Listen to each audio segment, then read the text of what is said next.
This week's Torah portion is going to be Yaakov, Jacob, also known as Yashala, Israel. All right, the Torah portion is Vayechi, encompassing Genesis chapter 47, verse 28, to Genesis chapter 50, verse 26. The Haftarah is 1 Kings 2, verses 1 through 12, and the Besorah is St. John chapter 13, verse 1 through 19. All right. The first section will be, or the first aliyah, which means rising. All right, so we rise to read each of these 7 sections. The first section will be Genesis, or Bara'ashas, chapter 49, verse 28 through chapter 48. Genesis 48, Bara'ashas 48, Bereshit 48, verse 9. As an overview of this portion, we see Yaakov is approaching his last days on earth, and Yaakov blesses the children of Yahweh, Ephraim, which is the Puerto Ricans, Puerto Rico, and Manasseh, who is Cuba.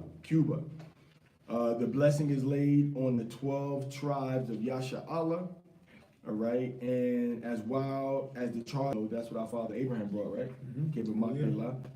Joseph sees his last days are approaching also, and he tells the people that Yahweh is going to deliver them out of the land of Matazarium, Egypt. Is that like a bubble? What's that? It's a different. Oh man, maybe it's the background, the black background. Mm-hmm. All right, so Joseph forgives his brothers for selling them in slavery, and Joseph sees that he's about to die. Everybody listening? Joseph sees that he's about to die, and then big, humongous. I think it's the background, right? They have a big, humongous funeral procession for Jacob Yaakov going into the land of Canaan. And then the book of Genesis is going to end with Yahweh dying. And as a quick note, the tribe of Gad, okay?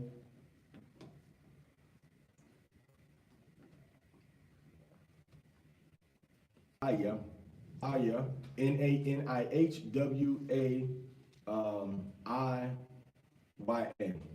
Aya, which means movement and mound, where we also said that we were going to take movement from the west and we went to the east. And when we got to the east, we built a mound and we buried our ancestors' bones in that general vicinity, all right, which is in Mississippi, H-W-A-I-Y-A.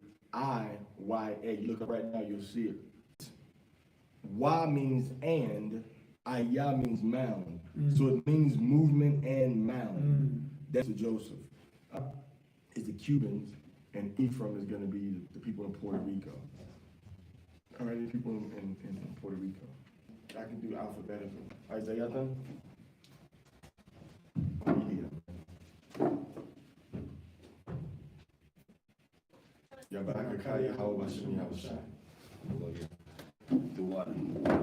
Alright, so Genesis, we don't got none over there. Watching on YouTube, we're going to be doing a screen share so y'all can read along with us. All right, so be patient. All right. Maybe it's in the apartment over there. All right, let me get a confirmation for everybody that's watching on YouTube with us. We'll be able to see the Torah portion reading on the screen. All right. Okay. Technical, making more technical statements about what's going on. You know what I'm saying? So we could pause for a minute. Okay. That's great. Wow. Yeah. So what I'm going to do is I'm going to stop it on this YouTube. Okay. So you're going to have to come back in. It looks like the two StreamYards are interacting with each other. So salute to everybody. If you can, log back in on StreamYard on YouTube, and then that should be, and on Facebook, keeps going in and out. We appreciate that. It's freezing up on our end. All right. Shalom.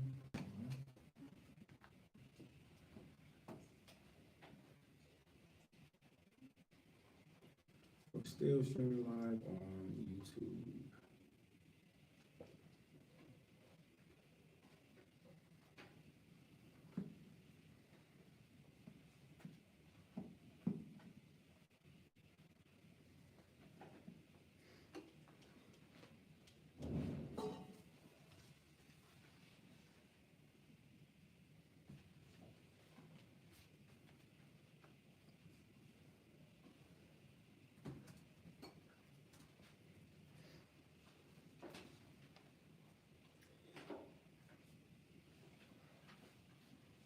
So you have right here, it says Nai, right? N-I, says N-I-H, means movement. Let me go to the, we don't have Nai by itself. Nai is the indicator in the front of that something's being done. And Ayah. I will look at that later. Right here now. Sa-I-Pa.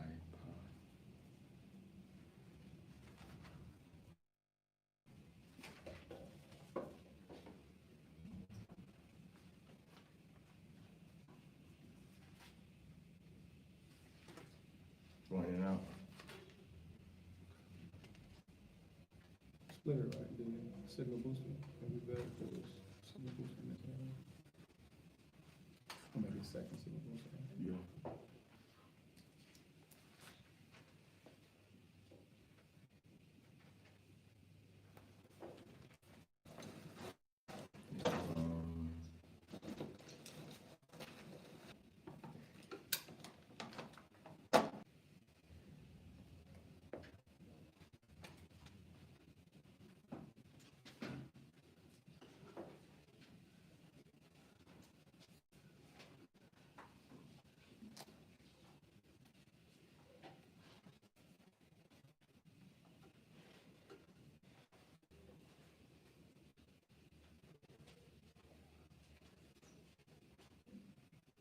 First section is going to be Zayathan 27 and 28. So I read it, please. Book or device. Go ahead. You see, it was his time. All right. So the Most High has declared and always knew that time. Go ahead. And he called his son Joseph and said unto him, If now I have found grace in thy sight, put, I pray thee, thy hand under my thigh. Putting your hand under the thigh was like, how people say, I swear on my unborn. Putting your hands under the thigh was the closest you can get to a man's regeneration of his family without violating him. So that was a symbol of, like your life generative, your life generative, and on mine. Okay, go ahead. And deal kindly and truly with me. Bury me bury me not, I pray thee, in Egypt. So he said, don't bury me in Africa. I don't want to be buried in Egypt. Now we in a rush to get back to Africa now. We in a rush to get back to Africa. Jacob was like, yo, Africa's cool, but I don't want to be buried here. He said, don't bury me in Africa. Right? He said, don't bury me in Africa. All right? I don't want to be buried in the land of Ham. Joseph did the same thing. But Joseph did bury his brothers there, but they took the bones when they left. But I will lie with my fathers, and thou shalt carry me out of Egypt and bury me in the That was purchased by our father, Abraham. All right? And he said that I'm going to sleep with my father. When you die, your body is at rest. You're not watching over nobody as they're an angel. Right? Nobody's watching over you when they die. That's a myth. That's idolatry. That's wickedness. There's nobody dying watching over nobody. All right? So Jacob says, I'm going to die. And Jacob was a friend of the Most High. Yaakov was a friend of the Most High. So when he died, his body rested in the earth. Now the Most High can call that spirit back to him to do something special. As we see as the case of Elijah, which never died physically. He was transformed from the fourth dimension into the third dimension. And Yahushua didn't die physically after he resurrected. He was transformed from the fourth dimension from the third dimension into the fourth dimension. And we also see Moses with Elisha appearing on a mountain at the Transfiguration. So Moses died physically, but Yahweh pulled his spirit back up. He pulled his spirit back up and was chilling with the Most High and with Moses. Moses and Elijah was chilling with Yahushua, Christ. All right, go ahead. And he said, I will do this thou hast said. And he said, swear unto me. All right, he said, swear to me. The word swear comes from the Hebrew word shabai, which means seven. The literal meaning of it is seven. which is the cycle of our whole life. Our whole life is saying because my word is complete. My word is fulfilled. Face that way, so yeah, speaking. You got both males and females on the side of you that can hear you. All right, go ahead. And he swore unto him, and After Yaakov had Joseph to swear to him. Go ahead. they As we went along. So 1 through 8, 1 through 9, Shalakha, 1 through 9. Go ahead. And it came to pass after these things that one told Joseph, Behold, thy father is sick, and he took with him his two sons, Manasseh and Ephraim. We say your father is sick. All right. So Joseph is going to meet his. You heard that before? Like somebody said, when you see, oh, just somebody did something, just a specific individual that is part of the story before and after, but somebody just popped up. Hey, your father's sick. Why wouldn't they say who it is? It's a speculation. Could be. Okay, so he took Manasseh, which means what? What does Manasseh mean? Made to forgive. Made to forgive, which is what people today. Which is what people today, the people in Cuba, all right, and the black and indigenous, Indian, Latino people. And Latino don't exist. This is a whole concoction of a word that is based on Latium, which is the section in Western Italy. And the people in Puerto Rico, the people in South America, the people in Mexico have no dealing with ancient or modern Western Italy. So Latium comes from Latin. Latin comes from Latium or Latino. So that's a fake, it's a disrespectful terminology. It's like you calling me Inuit. I'm not Inuit, I'm not Eskimo. Or you calling me Australoid, all right? I'm not from Australia. Same as black. Right?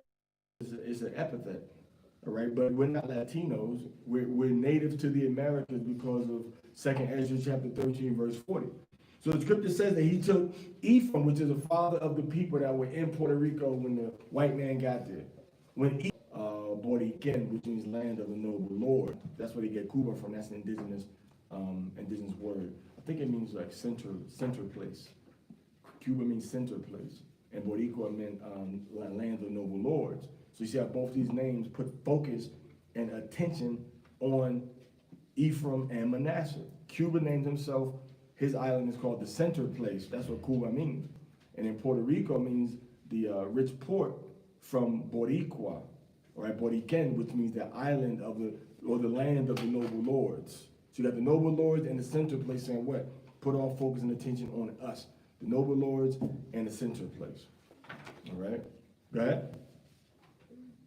And one told Jacob and said, Right. Behold, thy son Joseph cometh unto thee. You see that? See how that's set up? Somebody coming and say, hey, your father's sick. And then somebody going to Yaakov, hey, your son is coming to you. Who's this one? You know, go ahead. There's two. And Yasharallah strengthened himself and sat upon the bed. And Jacob said unto Joseph, land of Canaan, and blessed me. So Jacob is telling his son, the Most High blessed him. Go ahead. And said unto me, Behold, I will make thee fruitful and multiply, and will give this land to thy seed after thee, and for an everlasting possession of Egypt. Go ahead. Before I came unto thee. So Joseph and Manasseh were born in Africa. They were born in Africa, but that doesn't make them Africans, all right? This is the first, one of the first indications of what suffered the house of Judah and a lot of the house of Israel. I'm gonna tell you something. Most of the people that were in Africa were not the house of Judah. It was the house of Israel, specifically the tribe of Asher in South America. You have more so-called black people in Asher in South America than you have in any other part of the world outside of Africa. Matter of fact, if you're talking about just political divisions of countries, the country with the most amount of people that have high hue melanin, broad type noses that they'll call so-called Negroid, which doesn't exist. It's a made-up terminology also. You ever imagine why you don't see different races in the Bible? You only see who these people are, who their father is? It's because that's all that mattered. It didn't matter what your tone or what your complexion or what your hair was. It was a so-called white man that created all these different divisions based on physical characteristics. Because you know in your own family, you got light skin, dark skin, straight hair, long hair. It was our enemies, the enemy of the planet. Right. It was the enemy of light skin, and you got straight hair, you got long hair, you all must be from different nations. When you leave America, all the myths that the white man has taught, so-called white man, that the Adawamya, that's his name, Adawamya, so-called white man's name is Adawamya, which means the red Nubian. When you see Kushites, when you see people from India with dark, light skin, curly, and straight hair, it's dispelled. So the whole division amongst our people is based on divide and conquer. Okay. Sop is in this land, and he has two sons that's born in this land, right? Ephraim, Apadium, and Manasseh, right? So when Apadium and Manasseh are born, they are Hebrews. Politically, what are they? Whose political boundaries were they born in? Egypt. So we have Hebrews that were in Africa, or Africa continue to be under a veil of darkness, and we continue to propagate the lies. That land is called Aratzakam. It's called the land geographically. We have two plates that are in Africa. We have the Africa, which is west of the Jordan River. The earth is divided into major plates, tectonic plates, they call them. And when you have problems and fissures and cracks in these plates, so the earthquakes is happening because these two plates are colliding. So in Israel, Yemen, part of Kuwait, it's divided, all right, and it connected to Nile, it connected to everything together. All the major water bodies coming from the east, all right? So the Jordan River actually went up further north than where it is now. And it probably went up and touched on where the Euphrates, what does it sound like? Aratzakam. Or the land of Kam might be down. Write down the consonants. You don't gotta write it right there. Write down the consonants. When you get to that third letter, you're gonna see it. Or the fourth letter.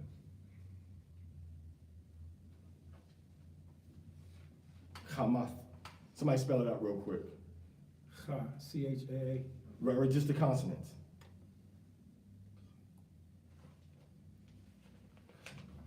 Just the consonants. Come on, you know what consonant is, right? That's a sound you can make with your mouth closed, with the vocal tract closed. Ha. You gotta say it closed. Gotta close stuff up. Come on, somebody, just say it for consonants. Ham. Say the consonants for Kamyath, which is the land of Kam, or the feminization of Kam, because remember the earth is usually feminized. Kam. Say the consonants. Just tell me the letters for the consonants. Because you gotta, let me see. Yeah, sure. You gotta write it out. Once you write it out, then you'll see. All right. C-H-M-T-H. What you see? Right. Chamath. We just got the Chamath. But that's where they get the word Kemet from.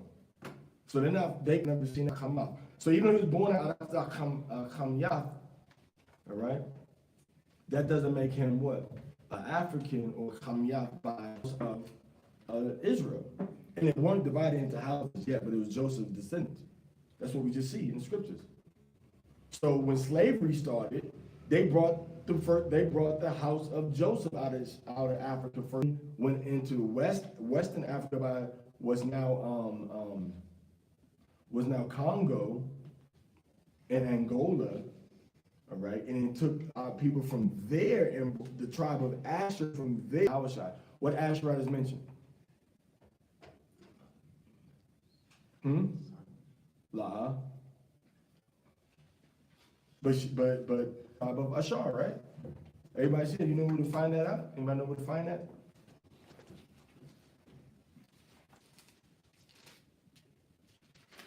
You know where to find that at? 236. Read that, Maria. Asher. So Jerusalem had people from where?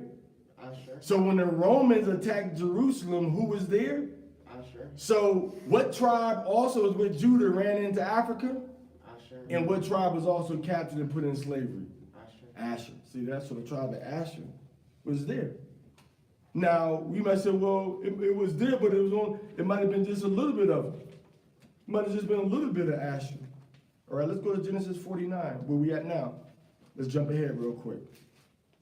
It might have been a little bit of Asherites. It might have been a little bit of Asherites, Parazah. That's one lady from Asher, so wasn't a whole bunch of Asherites there. Right? Wasn't a whole bunch of Asherites there.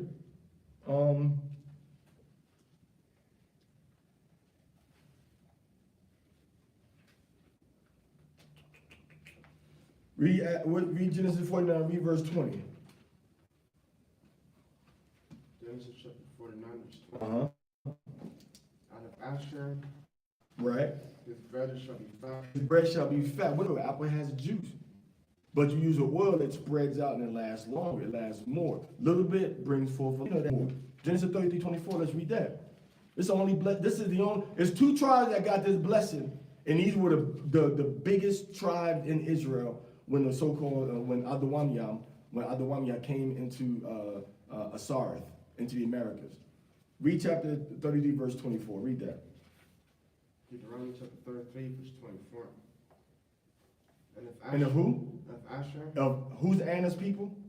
Asher. Who was in Israel? Asher. Who was in Jerusalem? Asher. Who went into West Africa? Asher. Asher. And of Asher, he said what? Let Asher be blessed with children. Let Asher be blessed with children, meaning what? They're going to have more numbers than the other tribes of Israel. So that's why you got 5 million slaves taken into Brazil. More were taken. You got 5 million children taken into Brazil of the children of Israel, and you had 10% of that, 500,000 of Judah, for every one stand going to Brazil. The top 4 countries on the planet Earth right now for so-called black people, people that were descendants of the slave trade or that were in Africa, is Nigeria 1, Brazil number 2. I wonder if we can discover that real quick.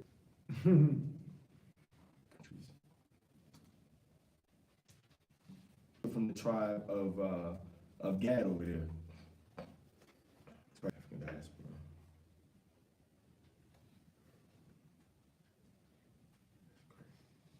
I'm still amazed at these touchscreens. So after we didn't even get finished with just section yet, man. We've already going into the depths of the meat of the lesson is going to be when we go into the death of cuando falleció nuestro padre Yaquab, when Yaquab dies, and then when we go into the blessings that he put on the tribes. So that's really going to be, so let's see, who's there's a lot of controversy now. Who is the northern kingdom? Who is the southern kingdom? You know what? It might even be right here. Right here, it might tell you who's the larger, then it might give you the other ones. Oh, that's cities. That's my city. See how it, Country. yeah. What has the most slaves?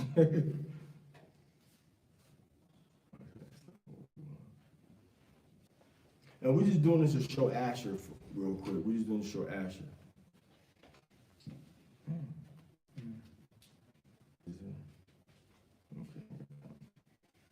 Sorry for the delay. I say, after you keep reading, we're just showing Asher is in South America in a blessing. All right. It's gonna be this. And then you could go through. But that doesn't even count in Nigeria. The large to be so-called black people, the so-called African people. Number 1 is Brazil. About, I think it's they got the total on here. Israelites make up about 3 billion or million. Yeah. Then an ethnic group of people, they don't count us as one nation, but actually we are the 3rd largest nation on the planet, man. So the first country is Brazil with approximately 55 million more people in Brazil. Next after that is going to be Haiti. After that it's going to be Haiti with 8 number of tribes that were so considered to be so-called black. So Brazil, so Asher, Judah, Levi, Simeon, that are considered to be part of the. So this whole thing about, you trying to say Canaanites these are Israelite people that had a different experience than even the tribe of Ephraim. There's only 3 million people in. So these are the aspects of people that went into captivity. All right, so now let's go back into the Taberah. So now we see that Asher. So we see that Asher was in Africa and Asher went in captivity. So these people we see that we call Afro-Brazilians. What was the largest port where the slaves were brought to in Brazil? Salvador. Vayechi. But going in all the 28, all right, verse 68, and the ones that fulfill that also fulfilled 2nd Ezra chapter 13.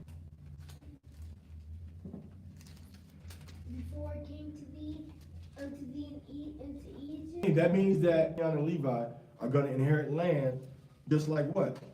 Just check that out. Why is he mentioned? So you got to look at what's being talked about, and you have to know. I'm telling you, Akim and Sister. All right, what was the territory of ancient Israel? It was inside of Judah's territory. It was inside Judah's territory. And Simeon in America is the one that lived in the tribe living around Judah. That come from the Spanish-speaking country, Africa, and then coming anywhere into the Americas. How does Reuben play a role? They took slaves for Judah. They took them in. Talk louder, man. They took the Reubenites took in Judahite slaves when they ran away. Reuben took in more slaves that were running away from the Carolinas, from Georgia, from Alabama, Mississippi. Reuben took them over to Reubenites. Reuben were the Awabana, which is mainly the Miccosukee, the Appalachi, the Hittite, and the so-called Seminole peoples. See in his mind. So Reuben was saying, when you go into Simeon, Simeon was inside of the territory that belonged to the house of Judah, right? Right? In ancient Israel. Ain't that the same thing happening today? Ain't Simeon in that? And what does Galatians, was it? You have the word Quisqueya. Quisqueya is an island that they call Haiti and Dominican Republic together. It was called Quisqueya. Quisqueya. It was called Quisqueya. Or 426. 426. But Jerusalem, which is above. See, Jerusalem was the territory that leaves his own land. But he's connected with Judah's territory, and half of Judah and half of Benjamin, which is Jerusalem. So Levi is connected with Jerusalem above is free, which is the what? Quisquea. Get it from over there. Look up Quisqueya.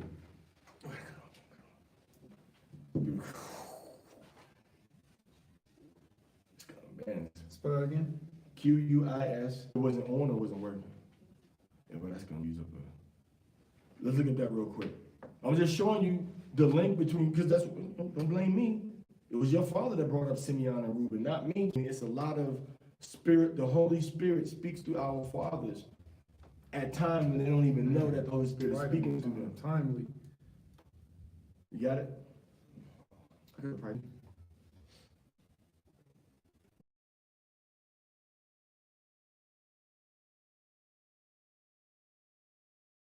Believed to mean mother of. From the island. So through Jacob, Simeon is named from Africa. Just like Joseph absorbed Israelites that came from, and then Levi was in charge of the temple. How we doing over here? We good? Begetters. Meaning your children you're gonna have that. After them shall be thine, and shall be called after the name of their brethren in their inheritance. That means that if you have more children, those children are gonna be put under Ephraim and Manasseh, not put under Joseph. Yaakov did that. Why? Until who don't get no territory, how many territories you got now? You don't get territory too. How many territories you got again? 12. See how what's Argentina up until Tijuana? What tribe you got being scattered even right now to this day? Levi, Haitians. Because of the earthquakes, because of the turmoil, people still suffering because of Duvalier, Papadoc and them. And Levi's scattered all over the whole earth right now because of what's happening in their homeland. Not Mexicans running, they get another. A lot of them trying to get to America, Portuguese, in Argentina. Not even Argentina, excuse me, the brothers living in Chile. Then which you buy me in the land of Canaan in the way Right. when yet there was but A house of food, a house of bread. Go ahead. and to his father, they are my sons. They are my sons. So why Joseph saying, why Jacob asking again, whose son of Ephraim are two birds of, or two feathers, two wings of the same bird? Dos alas del mismo, de un solo pájaro. All right? Territory, that they added on also. So then when you go into Cuba, did not they try to invade Cuba and add them on all out of there? At least officially. But they still have a base in Guantanamo Bay. Right. So they were added, that's why I'm good. Cubans and Judah get along good. But then fulfilling the prophecy. What's that in 13? Because 13 goes into Of Ephraim shall depart, and their adversaries of Judah shall be cut off. something that's worthless, something that's bottom than you. You can envy something that's equal or greater than you, but you can't envy something that's less than you. You're not going to envy, I envy this roach. You're not going to envy this roach. You might envy an eagle, right? You're not going to envy no roach. You're not going to envy a roach. I envy these roaches. You're not going to envy you're not going to envy these, something that's, you envy something that's gracious, something that's marvelous, something that's terrific. You're not going to envy something that you have no admiration of. That shows you that Ephraim admires Judah. Not vex Ephraim. See Judah vexing Ephraim, doing bad things, saying Judah is the one that started this whole northern kingdom, southern kingdom division. By that one dude, the watchman, coming out saying that the Hispanic Israelites were not Israelites. Right. But Judah started it. Right. And Judah's not going to vex Ephraim anymore. And that's what's happening right now. And that's how you know there's two different kinds of people that got problems with each other. You mind if I read 14? Go ahead. Verse 14. But they shall fly upon the shoulders of the Philistines, upon Edom and Moab, and the children of Ammon shall obey them. So you're going to conquer all of the Ammonites. All right? They said they're going to ride upon the shoulders of the Philistines. The first remnant that you read about in Isaiah 11. This is Isaiah 11, right? Come. Isaiah 11, when you go into these chapters, I think it's verse. That second time, you got Israel going to go back into the east from the west. And that also goes into Zephaniah. Zephaniah, can I tell you real quick? Go to Zephaniah 10, Zephaniah chapter 10, verse 5. And then one of you go to Zephaniah chapter, Zechariah 9, 9:13. 9:13. Now, it's going to be the so-called Haitians. So he's bent Judah. So Judah is going to be like the out. You see on the movies when the man takes the bow, or the Gadite or the Turkish dude takes the bow and he bends it and he puts that tight string on it. What's going to be about? Right, go ahead. Filled the bow with Ephraim. So he filled the bow with Ephraim, which is a bow. And then Ephraim is going to be like an arrow. You see that? So we're going to come together. Right. That's why when we talk about, oh, Ephraim and Judah, you ain't Israelite, you ain't Israelite. Okay, just go ahead and work it out. Brothers that's 6, 7, 8, 9, 10, 12, don't even be discouraged or take it personal why evil against run its course. It's just fulfilling prophecy. Woe unto him by whom the prophecy is fulfilled. When he said it about Judas. Yeah, he had to get betrayed, but woe be unto the man by whom the Son of Man is betrayed. All right. Conquering Edom, Moab, and Ammon. And we're going to be on the shoulder of the Philistines. Now, how are they going to be on the shoulder of the Philistines? The Philistines are a major Canaanite nation. There's a major distribution of the children of Canaan in South America. In South Africa. And Israelites were a lot of people don't know this. Some of the people in South Africa aren't from South Africa. They were brought from other parts of Europe and Africa as slaves. A lot of them ain't, or everybody in South Africa ain't Zulu. A lot of people in Africa are descendants of Israelites that were brought there in slavery. Against thy sons, O Greece. All things that Jacob is going into, but the prophets came later because the most and explain what Jacob was seeing. Go ahead. O Zion, against thy Which said the house of Jacob shall be in the midst of the Most High. Right? Go to Micah 5 and 8 real quick. No, Micah 5 and 8. Go ahead.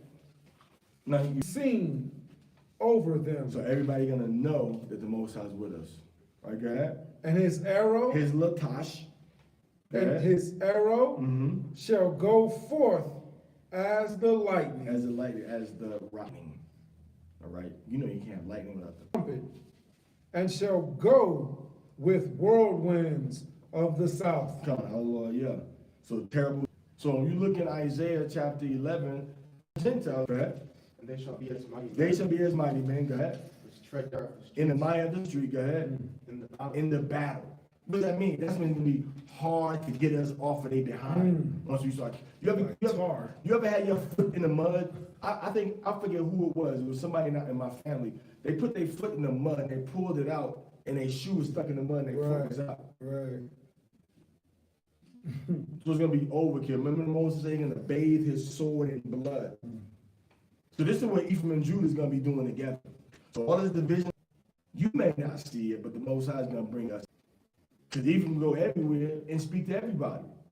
Ephraim can speak English and Spanish, the Boricua people. All right, so Micah 5 and 8, let's finish with that one. Micah chapter. So he said he's gonna tread in our enemies in the mire of the street. When? In the battle. In the battle, go ahead. And they shall fight. And they shall fight, go ahead. Because the I'll be no more. The rim, right? You got in you see that remnants of Israelites over in Turkey, Palestine. We scattered amongst the in America. We scattered amongst the Gentiles. Okay. In the midst of many people, In the midst of many people. Go ahead. as a lion As a lion. Go ahead. among the beasts of the forest. As a lion among the beasts of the forest. What's a lion gonna do if he goes through in the forest among all these other beasts? Go ahead. As a young lion among, Tears into pieces. Then who's gonna help him? Go ahead. and none can deliver. Ellen G. White. Fight against Ephraim, you fight against yourself, man. Right. When you fight against nothing, go down to what? The unification of all of the tribes, man. It's all about unity of the tribe. 9. All right, go ahead. Genesis 48:9, go ahead. They are my sons, whom I The oldest child first, and then you bless the baby. But what Yaakov is gonna do, he's gonna bless the baby first. He's gonna bless the baby first. All right? Mario and Farzad and God and Shalom. And Madwa.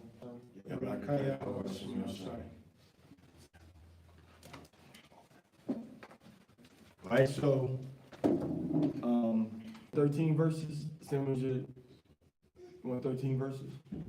Right hand. But in Jacob, he had lost a lot of his sight. He crossed his hands and he put his right hand to my left. Here's Manasseh, here's Ephraim. But he said, no, I'm coming. So he says, he blessed him. He says, may Yahweh who redeemed me, my name, and by the name of my fathers. All right? And Abraham and Isaac. And may they multiply in common. They were all what? They were all Hebrews. So you go to the island of Puerto Rico, who's that living in the mountains? Maikala Ayash Malkama with No Cap down in Florida, calling himself King Heba. All right, so Ephraim, so he puts the right hand side when you look at the map. See that? Same thing. And the bigger blessing is to be able to go back and forth the way you want to between Ephraim territory and Gad, Reuben, and Judah's territory in America. Now, Manasseh, who's on the left, got blessed with the left hand, he can go to these places, but he's got to do it a little harder than when you got to give it up. Your people are my people, and your God is my God. And Manasseh said, no, I'm going to rock with communism. I'm not going to rock with capitalism. Because of that, because they was rocking with the other hand of the wing. One wing is what? Communism, and one wing is capitalism. Separate and to themselves, and Ephraim kind of being more joined. And no offense to our Ephraimite families, but Ephraim. There, you know, handle your business and then go back like they do everywhere else in Mexico. Cubans can't do that.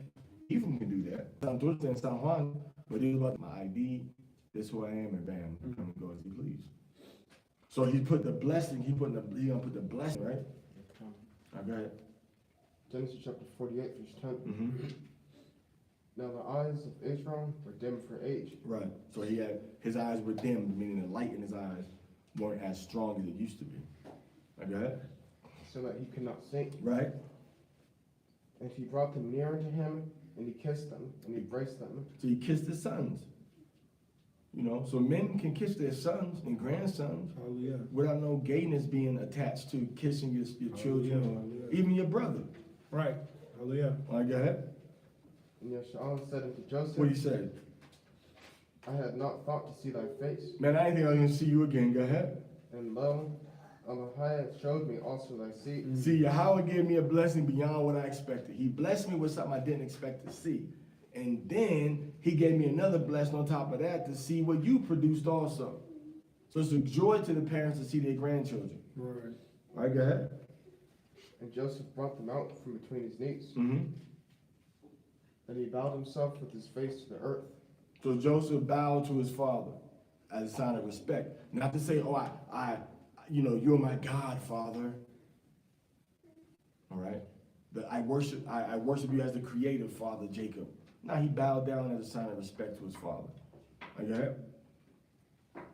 And Joseph took them both, Ephraim in his right hand, toward Yeshua's left hand. So Ephraim was put over here, toward Yaakov's left hand. Go ahead. And Manasseh in his left hand, toward Yeshua's right hand. So Manasseh was put toward the right hand. All right. So as they wanted is not what they got. They got the opposite. It's like the U.S. said, we're going to invade Cuba and make them our playground 90 miles away. Man, that's like, what, 30-minute flight? 90 miles away. So Joseph took his right hand and put his right hand to Manasseh, to Jacob's left hand. So exactly as your hands are, bam and bam. So here's Ephraim. Here's Manasseh coming right here because he's the firstborn. Here's Ephraim coming over here because he's the baby. But Jacob said he did the crisscross. Jump, jump. He did the crisscross. I knew that was coming. Daddy Mac can make I knew you. that was coming. All right, go ahead. And Yeshua stretched out his right hand, He stretched out his right hand. Go ahead. and laid it upon Ephraim's head, Laid it upon Ephraim's head. Go ahead. who was the younger, Who was the baby? Go ahead. and his left He hand took his left hand. Go ahead. upon Manasseh's head, Put it on Manasseh's head. Go ahead. guiding his hands wittingly. Guiding his hand wittingly, meaning he knew what he was doing. Wittingly, meaning he knew what he was doing. Go ahead. For Manasseh was the firstborn. Go ahead. And he blessed Joseph and said, Elohim, before whom my fathers Abraham and Isaac did walk, the Elohim which fed me all my life, long unto this day, Right. the angel which redeemed me from all evil. So the angel which redeemed me from all evil. So the Most High had a special angel that went before Yaakob, right? Our father Yaakob, and this angel redeemed him from evil. This messenger redeemed him from evil. Tell him, hey, don't do this, do that. When bad stuff would happen, he had a mala'ak, an angel, a messenger from the Most High. Now, did he pray to that messenger? No. He didn't pray to that messenger. He prayed to the Most High, Yahweh. He didn't acknowledge the messenger. Hey, yeah, thank you, messenger, for what you did to me, and can you give me some more? Okay. Bless the lands, Uh-huh. and let my name be on them. Let my name be on them. Yaakob, Jacob. I wonder if you check out Puerto Rico and Cuba, if they have more, or the so-called Latino countries, if they use the name Jacob more than anybody else. his name. Actually, he said what? He said that he said the excellence of, he said excellence of nobility or something for Reuben. And then Yaquab means the heel, to grab the heel, right? Boricua, Boriken, Kwa, Boricua, Kuba Nakan, Kuba, Boricua. That maybe it's that Q sound. That Ku, Kubanakan, Boricua, Boriken. All right, go ahead. Because Quab, the heel. Go ahead. And the name of my fathers, Abraham and Isaac, and let them grow into a multitude in the midst of the earth. Let them grow in a multitude. Now, check this out, though. You got Manasseh and Ephraim over in West Africa also. Hard to prove unless you dig in real deep. But they're over there, too. They're over there, too. Some of them made it over into India. Manasseh made it some of the tribes in India because some of them went up into Iraq. And then after Iraq, years later, they came down into India through the Indians, through like the northern India, and they made their way down to southern India. All right, go ahead. And when Joseph saw that his father laid his right hand upon the head of Ephraim, it displeased him, and he held up his father's hand to remove it from Ephraim's head. So he said, hold up, Abba, no. You blessing the wrong ones. Go ahead. Unto Manasseh's head. Uh-huh. And Joseph said unto his father, Right. Not so, my father, for this is the firstborn. Put thy right hand upon his head. Right. So he said, Manasseh is the firstborn. Go ahead. And his father refused, and said, I know it, my son, I know it. He shall become a people, and he also shall be great. So Manasseh is going to become a great people also. You know, Manasseh is going to become a great people. Right? The Cuban people, they're going to become great people. Go ahead. But truly, his younger brother, Which is the so-called Puerto Ricans, the ones in Boriken, the Boricua people. Go ahead. shall be greater than he. So they're going to be larger in their influence, in their power, all right? In their music, things like that. You might have Celia Cruz, but you got, you know, I'm just looking at music. I'm not even going into the whole political aspect of stuff, but you got, you know, Daddy Yankee, all right? You got Tito Puentes. You got Hector Lavoe. What's the one Ephraimite rapper that was with the glasses? He got the fro. You got Tego Calderon. There you go. See. You got Ismael Rivera. It was Ephraimite rappers, posters everywhere we went. Who? Oh, Sheila Easton, right? Dun, dun, dun, dun, dun, dun, dun, dun, Rosie dun, Perez. dun. You got Rosie Perez. You see that? I mean, Cuba's a beautiful place, beautiful people, but they ain't really doing much on the global scene. Sammy Sosa. You know, Shemai Oh, one. she might want? Oh, okay. Yeah, Sammy Blanco. Sammy Blanco. Sounds strawberry. So yeah, so you see that, you see that the Ephraimites just have more going on the global stage. The Ephraimites went with Spain when they went to the Philippines, when they went to all the different islands conquering. They took them there. They took them there. Should we pause for a minute? Keep going. What's that in? Okay, go ahead. So you see Ephraim, I guess I gotta look at my book now. But you see Ephraim is doing a lot more on the global scene than the Cubans are. All right, go ahead. And his seed shall become a multitude of nations. And what do the Cubans do? The Cubans always prepare for natural disasters because they know they ain't got nothing coming from nobody. Nobody gonna help them. So when there's a hurricane or something like that in Cuba, they ready. They have the provisions. They have they have everything stored up. They're ready to go. Just like they are administrators at managing emergency situations, just like Joseph was. Just like Joseph was. Just like their father. All right, go ahead. And you blessed them that day. So Yasha Allah blessed. Go ahead. Saying, So this is a blessing that we supposed to say. That we're supposed to bless each other, you know, with this blessing, man. So we slipping if we ain't saying this blessing. Go ahead. What verse you in 20? Go ahead. Let me get it right here. Go ahead. It says, Wayabakam, by Yawam. It says, Hahawa'a. The 20. La Amarka. Baka. Go ahead. Yabraka Yasha Allah. La Amar. Go ahead. Alahaya, make thee as Ephraim. It says, Yashamka. Yashamaka Alahayim Ka Apariyam. Go ahead. And as Manasseh. Waka Manasha. Go ahead. And he said Ephraim before Manasseh. All right, so that's how you say it. Most High make you as Ephraim and Manasseh. It's a simple blessing. Right. So when you put that blessing on the children of Israel, you saying a blessing that the Most High have given us. Ya'ikwab. That's something very potent and powerful. So you got to start saying that blessing. In these shall Israel blessing, Alahayim make thee as Ephraim and as Manasseh. All right, which it said, when it said make you, it doesn't, normally when we say make, what do we see? What's the word we normally see for make? We normally see Isha or Aisha, right? Make thee. But in this one we see Sham or Shama. Where we see Shema, that means to place or something to be placed or set up. So it says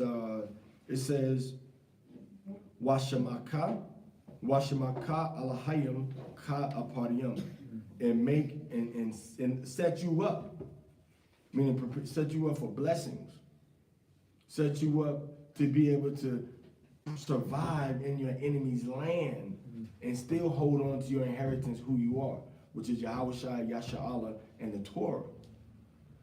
Because he knew that a lot of our people were going to be right back in the same land that Ephraim and Manasseh were in. So he said, when you get back in this land, man, be like Ephraim, be like Manasseh. When you get into your enemy's land, you get outside your own territory that you're going to inherit, be like Ephraim and Manasseh. Because they persevered, they respected their father, respected their grandfather. They kept their identities. All right. They stayed true to their roots, even though they were in the land of Alatazacham, even though they were in the land of Ham, so-called Africa. So this is a lesson to us, to be like Ephraim and Manasseh, standing strong, standing firm in the land of our enemies. So Ya'ikwab knew that children of Yasha'Allah were going to be dispersed out of the land of Yasha'Allah and be put in the land of their enemies and be conquered and ruled over by their enemies. Even though they might be administrative in that land, Joseph was still under his enemies. At any moment, Pharaoh could say, you know what, you and all your children are killing all y'all. But he respected the favor that the Most High had given Yahweh, understand them dreams. So he kept Joseph near him. That same thing with us. Esau respected the fact that the Most High showed us how to show him how to survive during slavery and before slavery and after slavery. So he respect that, and he keep us with him. But the day is going to come when we're going to raise up like lions, like it said in Micah chapter 5 and 8. We're going to raise up like lions. They're going to smash down and tear in pieces all of our enemies. All right? Yashamaka Alahayim Ka Apariyam Waka Manasha. That's a blessing we should say on each other. Now, this is a blessing that Jacob gave. Now, you should probably say this blessing before or after the Yabarakaka prayer. Probably after, because Yahweh prayer first, and then put Ya'ikwab's prayer second. Okay? All right, go ahead. Call your verse 21, right? Verse 21. And Yasha'Allah said unto Joseph, Behold, I die. Go ahead. I'm dying. Go ahead. But Alahayim shall be with you. Alahayim is going to be with you. Go ahead. And bring you again unto the land of your fathers. How did he know that? So the Most High showed him. So is he talking to Joseph? Now he ain't talking to Joseph. He talking to the people that was born after Joseph. Right. Meaning y'all not going to stay in Egypt. Y'all going to go back into your homeland. Go ahead. So he just casually that's what be like, kind of like killing me about Jacob. They just be casually prophesying. They'll say, thus saith the Lord God of Israel, thou shalt not stay here in the land of thine enemies, But with the mighty hand, Yahweh shall bring thee out of Aratazakam. He doesn't say that. He said, you're going to come up out this land. It's all cat, like it's just his second nature. Like, you're going to come up out this land. Pass me some ice. It's second nature, man. I got it. And that goes into, that was passed on to Joseph and them. Because Joseph and them, they be dreaming dreams a lot of times too. Ephraim, especially Ephraim. And in Cuba, they took it from the left-hand side and they do Santeria. Bunch of Santeria. Ephraim got Santeria, but Ephraim more like, okay, what was your dream? And let me read the dream and let's go to this saint and blah, blah, blah. You know, I've been around Ephraimite maderas, you know, or madrinas. I've been around Ephraimite madrinas, all right? So I know how to get down.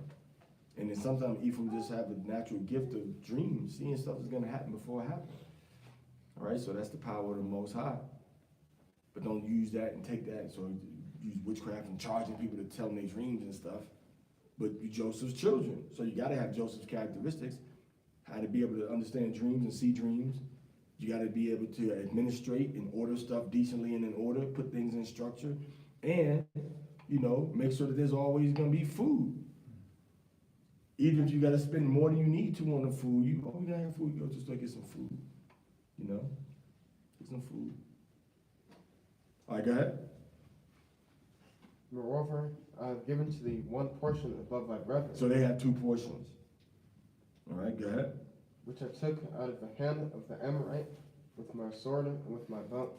So he tells them where this portion is at. All right, the portion is Shechem. The reference is to the plot of ground purchased by Jacob from Hamor at Shechem. If you look in chapter 33, verse 19, it seems that from the context that we're reading, that the plot of land had fallen into the land of the Amorites, right? And it got taken by them by force, by the children of Yashala. Jacob's military exploit is not really mentioned there anytime after that, all right? So he got more land than his brethren.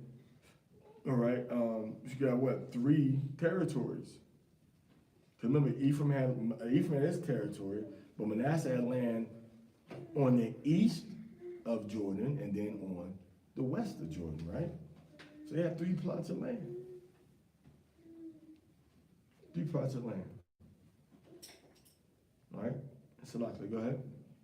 Kalashvad bar Yahweh, Kalashavad bar Yahweh, Nasham Nashmai, Nasham Nashmai. all that Yahweh said, All that Yahweh said, and we do in here. we do and hear. All right, you got any madrash on that?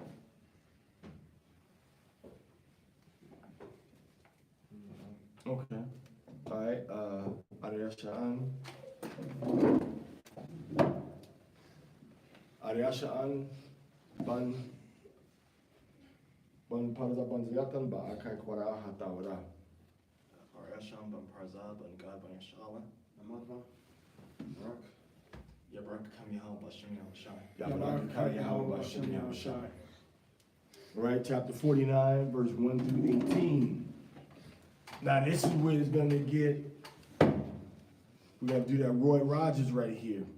All right, we're gonna do the Roy Rogers on him. Slow down. All right, chapter 49 of Bereshit. Let's go. Genesis chapter 49, verse 1. And Jacob called unto his sons, Wayakwab al Banyawa. Go ahead. and said, Wayamar. Go ahead. gather yourselves together, It says Ha'asapwa. Word Ha'asapwa. So, what? Asap? Hmm? Asap. Okay. What do you notice about the word? And okay, let me ask you a different question. What does that word have to do with the theme of what we're reading now? yeah, what's up? With Yahwasap. Yahwasap. Hi, Right. what's up? Yah. Y-A-W-A-S-A-P. So Yahwasap means what? Oh, I lost my. I have a son added on to me now. He's added on.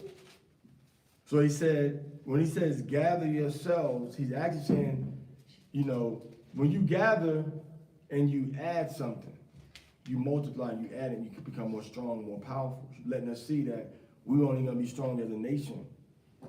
Be strong as a nation. And this is, like I said, they have, it's kind of like he's saying, why would he use the same word for Joseph? I mean, don't forget about Joseph. Don't forget about Ephraim. Don't forget about Manasseh. Don't forget about Joseph. So when he said Bible app open with the Hebrew, somebody got the Bible app open with the Hebrew. All right, I'm gonna show y'all. All right, I'm going here, right? It's on here. Is the Hebrew on here? The Hebrew's on here? Do you want to do it from the BLV right here? You know what? That's a good idea. That's an excellent idea. Hallelujah. All right, let's go to the verb when he said gather, which is really right here next to this word right here, gather yourselves together. Asap, let's hit that 622.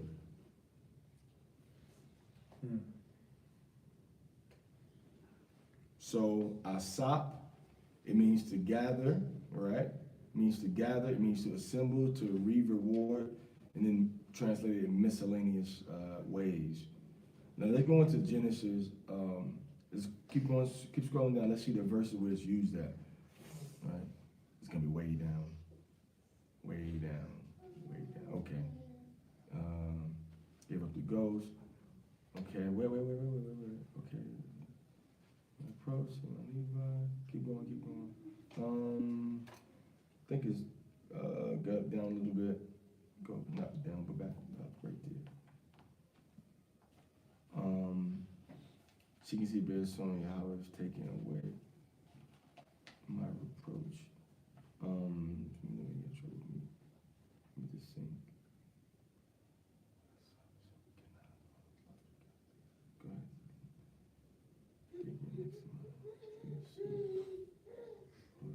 Okay. Go back up to up at the top. Scroll down to go up. All right. I want to go down again. I want to see. Let's go into the root. Maybe it's down there, right there. This says the root verb, right?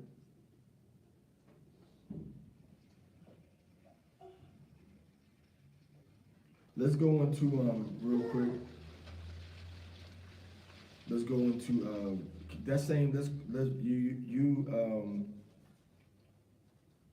You could say. Let's go into verse 17 of that last chapter. Verse 17 of the last chapter we just came out of.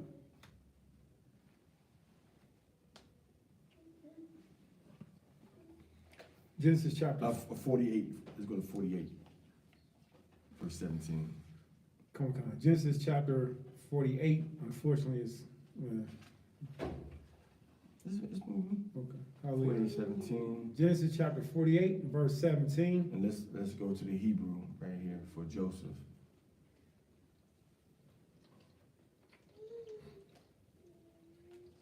So Yahweh Sop, let's click it.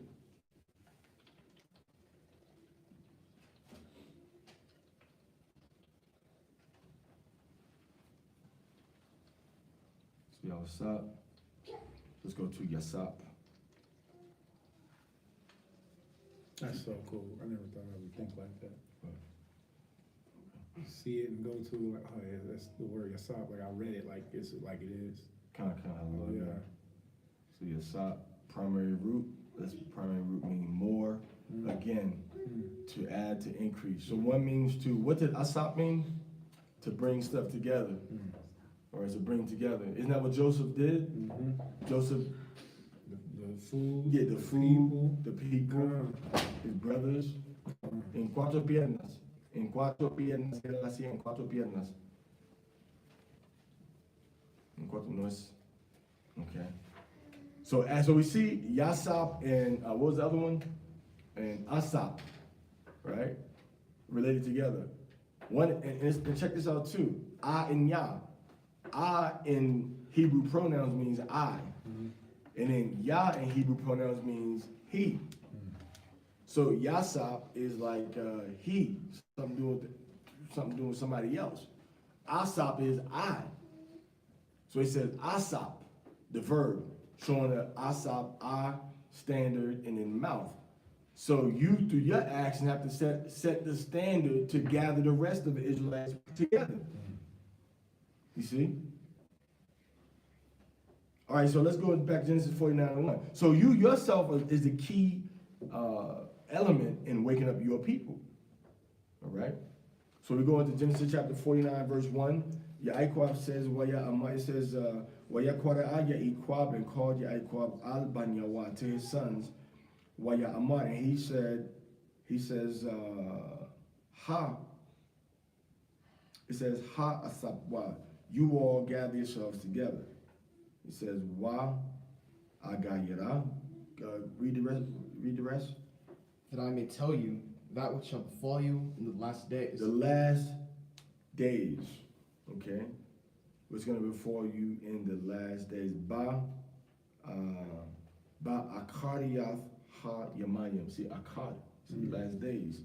See, dasya'a. Last days is part of World Basics. All right? Last days. So he's going to tell his sons and children what's going to be happening in the last days. So all 12 tribes. Now, hold up. Wait. I want to jump ahead to something real quick. All right. Let's go to verse 16 real quick. Zayatan, read verse 16. What does it say? 49:16. Come. What does it say, man? Who? Dan what? Dan what? What's the verb? What's the action? Dan what? Shout. Shall judge. How is Dan going to judge in the last days if Dan ain't a tribe in the last days? Right. So we can, the whole Dan ain't a tribe. We can just throw that out the window right now. Right. Because Jacob is telling us the truth. Our father's telling us the truth. And he says that Dan is going to be around in the last days. But you just have to be inclined to see who is Dan. Maybe that's not, maybe the Most I haven't put it at your disposal. Maybe he has. But Dan is the Garinagu, the Garifuna, the Kalipuna Indian original peoples of the Americas, mainly in Central America and the Eastern Island chains, as the Garifuna and Kalipuna people, or they call them Black Caribs and Red Caribs.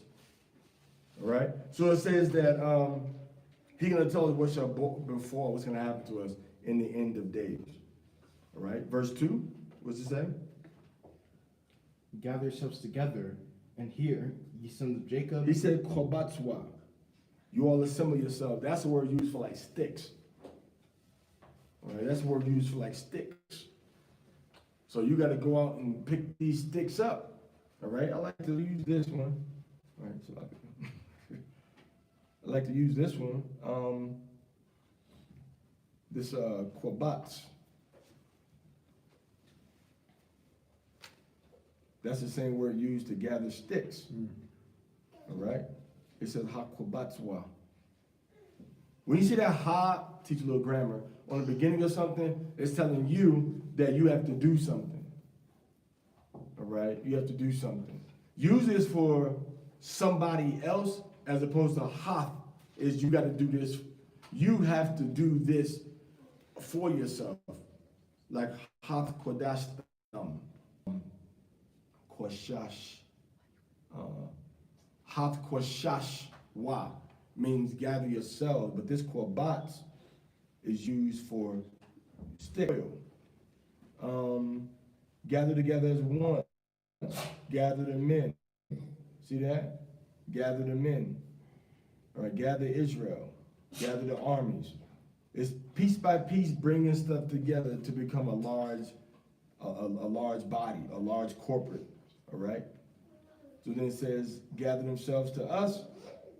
So it deals with you, gather us together. Oh, save us, O Elohim of our salvation, gather us together and deliver us from the heathen. All right, that's 1 Chronicles 16:35. Somebody write that down. You can come and review that later. 1 Chronicles 16:35. Beautiful verse. Beautiful verse. So it deals with you getting these different elements, pieces together and bringing them to become one. Beautiful. So then it also, when you go into, so that's the element part of it. So here we got a twofold lesson that Jacob is telling us, Akwathian. The first one we get from Genesis itself, 41 and 41.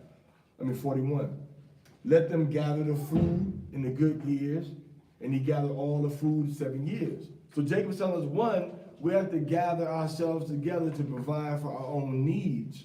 We have to gather ourselves together into one body under Yahweh and under Dawodah. So he's telling us two different things. Because we see that word gather being used in Genesis, the context of the story with food.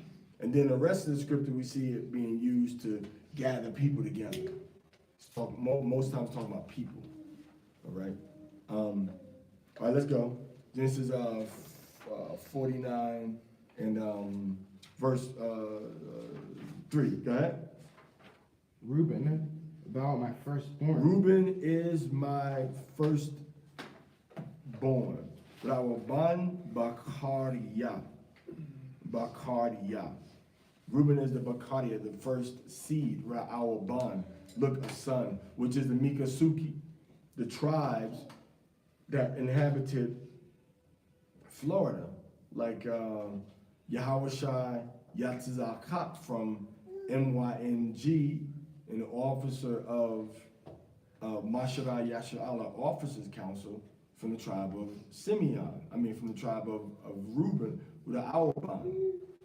So Reuben is my firstborn. Go ahead. My might. My might. It says my might. It says Atham. It says my might. All right. Firstborn, you are my might. And go ahead. And the beginning of my strength. And the beginning of my strength. Wa Ashiath Awan Ya. Check that out. These powerful words we see right here. All right. My might. This is Awaban Bakaria. Ata. The first fruit of the might of my strength, right? So see, power. Power. When do we first really see the power of Ya'iqua? When do we first see his power and his strength? When do we really first see it? When he fights the angel. When he fights the angel. When he fights the angel. And what group of Israelites do we have that do fighting like no other group of Israelite does? Reuben. Explain. They fight alligators. They fight alligator. You gonna fight an alligator, Judah? I will not. All right. You gonna fight an alligator, Gad? You gonna fight an alligator, Ephraim? Reuben. Gad. I act Gad already. No. No. Baby alligator just hatch. I play with him a little bit. I play with a little alligator when he just hatch. A hatchling, yeah. Right. But nah, or gator hosting, yeah, I do some gator hosting. But no, I'm not fighting alligator. Reuben fights alligators. If that ain't strength and might, I don't know what is. You can't find no other tribe in Israel that's gonna fight no alligators. Even though they have some people in the north part of Africa, in Nigeria, north part of Nigeria, that fight crocodiles. Or they have, I won't see them fight, I won't say they fight them, but they have crocodiles, they have a ceremony, they put them on their back. But they didn't look like they was awake. Look like they had been sedated. He had to, by his arm, he was just letting them walk with him, whatever. You know what I'm saying? Yeah, fed it good. Yeah, so, yeah, full, he don't want to eat no humans now. So Reuben fights alligators. Reuben fights alligators. The Mikasuki, right now in Florida, the Seminoles, right now, they fight alligators. That's one of the excellencies of their strength. Go ahead. Excellency of power. The excellency of dignity and power. I didn't give up. I didn't give up that fight. Reuben is the only tribe, the whole tribe never surrendered to the U.S. government. Never surrendered. That's the excellence. Jacob didn't, he said, I'm not going to let you go. My hip is broken, but I'm not going to let you go until you bless me.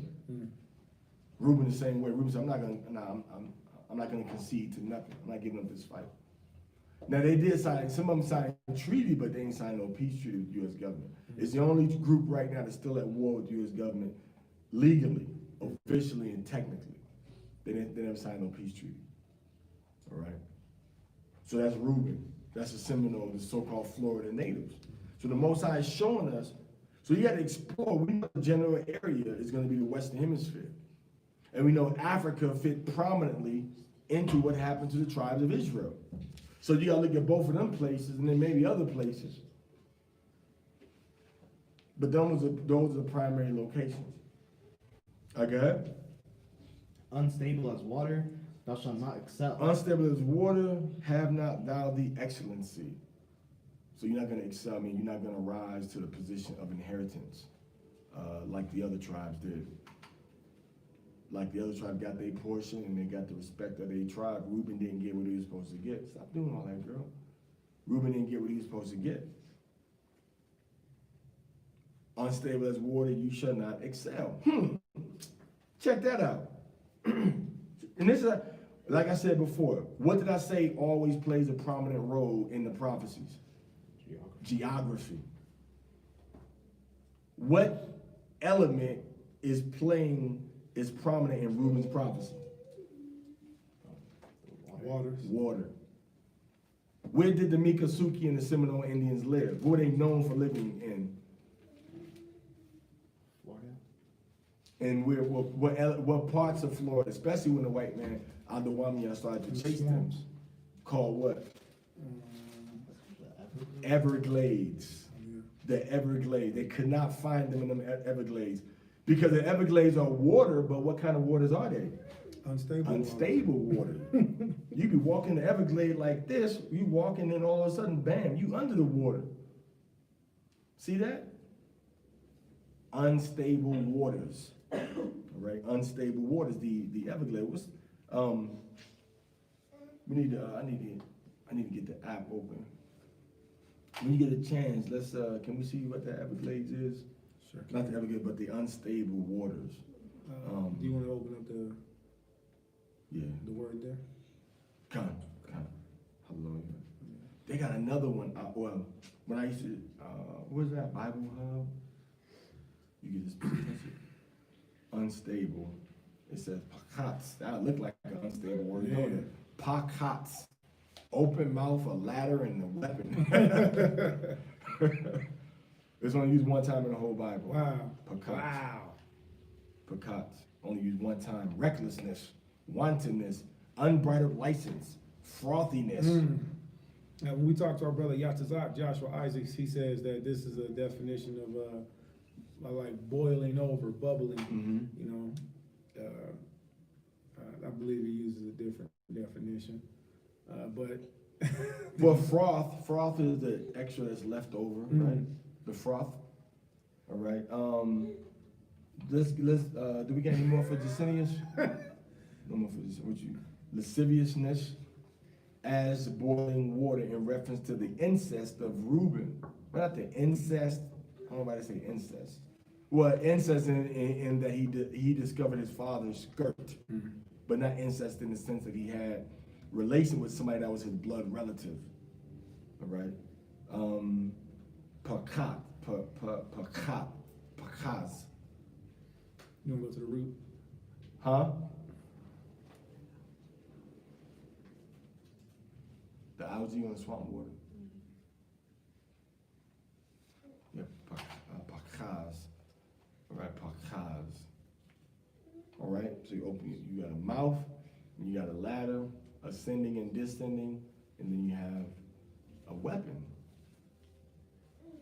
All right, so pakaz. Used one time. Well, it says 2 times, but where's the other one? It says used is translated twice, but they only get 1 instance of it, right? Okay, from Judges. Her prophets are light and treacherous persons. The Most High tells us to Light not give persons. ourselves over to a light woman, and this is the first time that I've ever seen that it being used This in is this another word? context. This is another word? This is the root word for. Okay. I just want to set back to the root. Okay. So pakaz, just light persons, like foolish, given to change. All right? Because scripture doesn't give ourselves over to people that's given to change either. So that pakah is wantonness, light, lasciviousness, leap, bound, all right? Pakas. All right? So you got the light boiling over water, unstable waters, all right? Things that's going against the norm how it's supposed to be, all right? With the waters down in Florida too. All right? Go ahead. Verse 4. Because thou wentest up to thy father's bed, then defiledest thou it. He went up to my couch. All right, so he defiled the couch of his father. Okay. So that's going to be the Mikasuki, so-called Seminole Indians. All right. Go ahead. Simeon and Levi are brethren. Instruments of cruelty are in their habitations. Simeon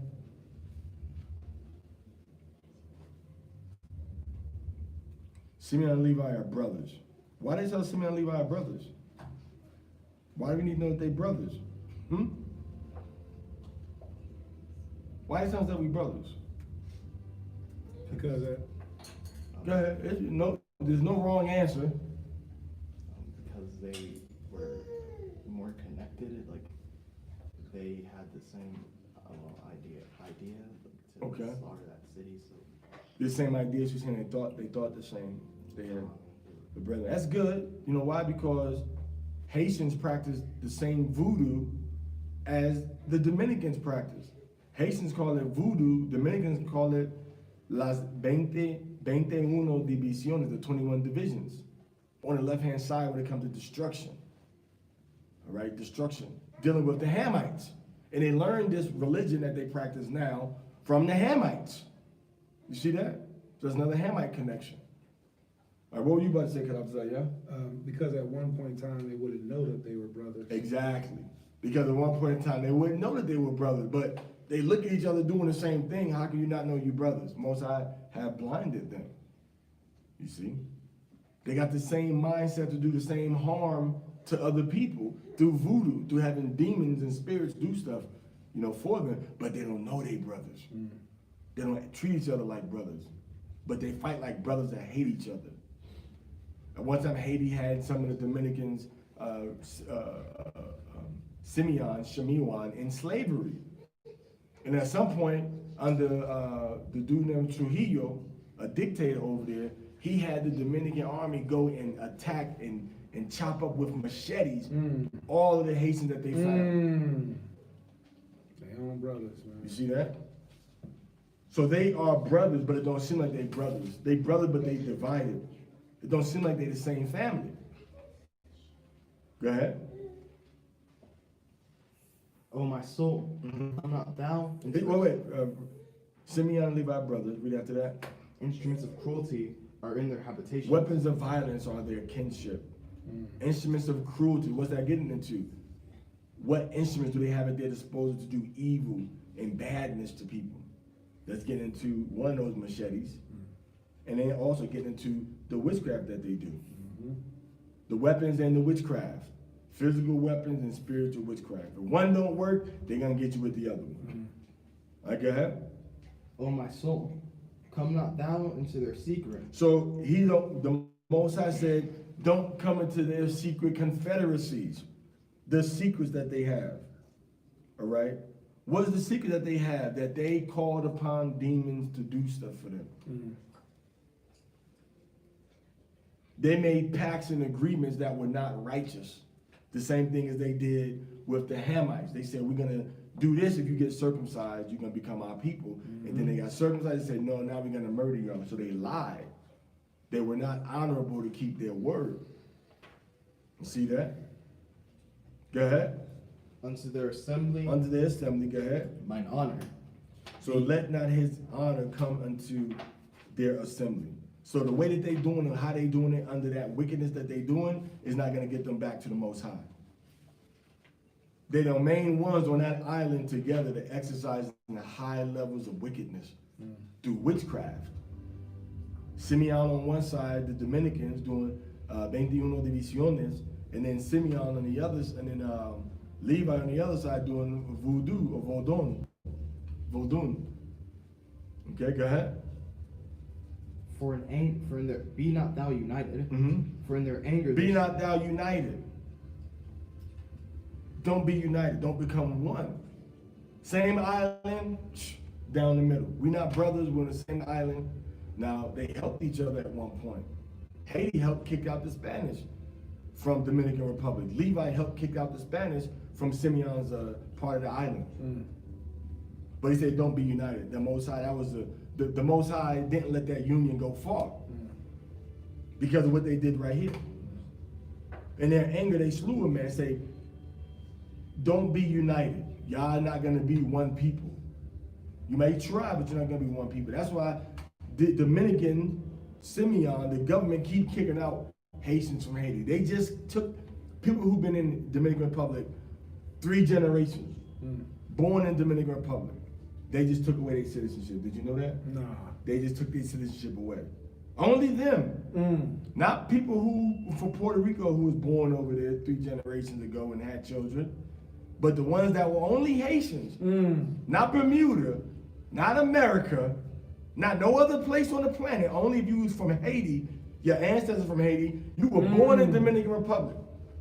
Your father was born there. Your mother was born there. You were born there. Everybody that was born there that was Haitian, y'all not citizens no more. And they started to kick them out. So don't be united. Even when it looked like we are united, the Most High said, no, y'all gotta fulfill this prophecy. Who else did that? Nobody else do that. Paraguay is, nope, y'all not, your children was born here, nope, y'all not this, you gotta get out. Matter of fact, Brazil says, if you have a baby here, you an automatic citizen. You got your residency. That's what Brazil says. Asher, you know what? Because Asher like big families. Asher like children. If we go to Dominican Republic or we go to Asher with 10 children, they'll be like, oh man, y'all are honorary citizens. Honorary citizens. Because they like family, like children. Everybody knows that that Brazil is very family oriented. Did you see they just made Shabbat legal? Yeah, man. Yeah, you wow, can't that's discriminate. wonderful. Yeah, That's wonderful. So the children can rest. Thou know thy son, know thy daughter, right? You cannot Right. do no work. Specifically Shabbat though. All right. So Lord, they just made Sabbath. You know, you gotta let your people have the Sabbath off. The whole country. So they hate violence. They have instruments in their land.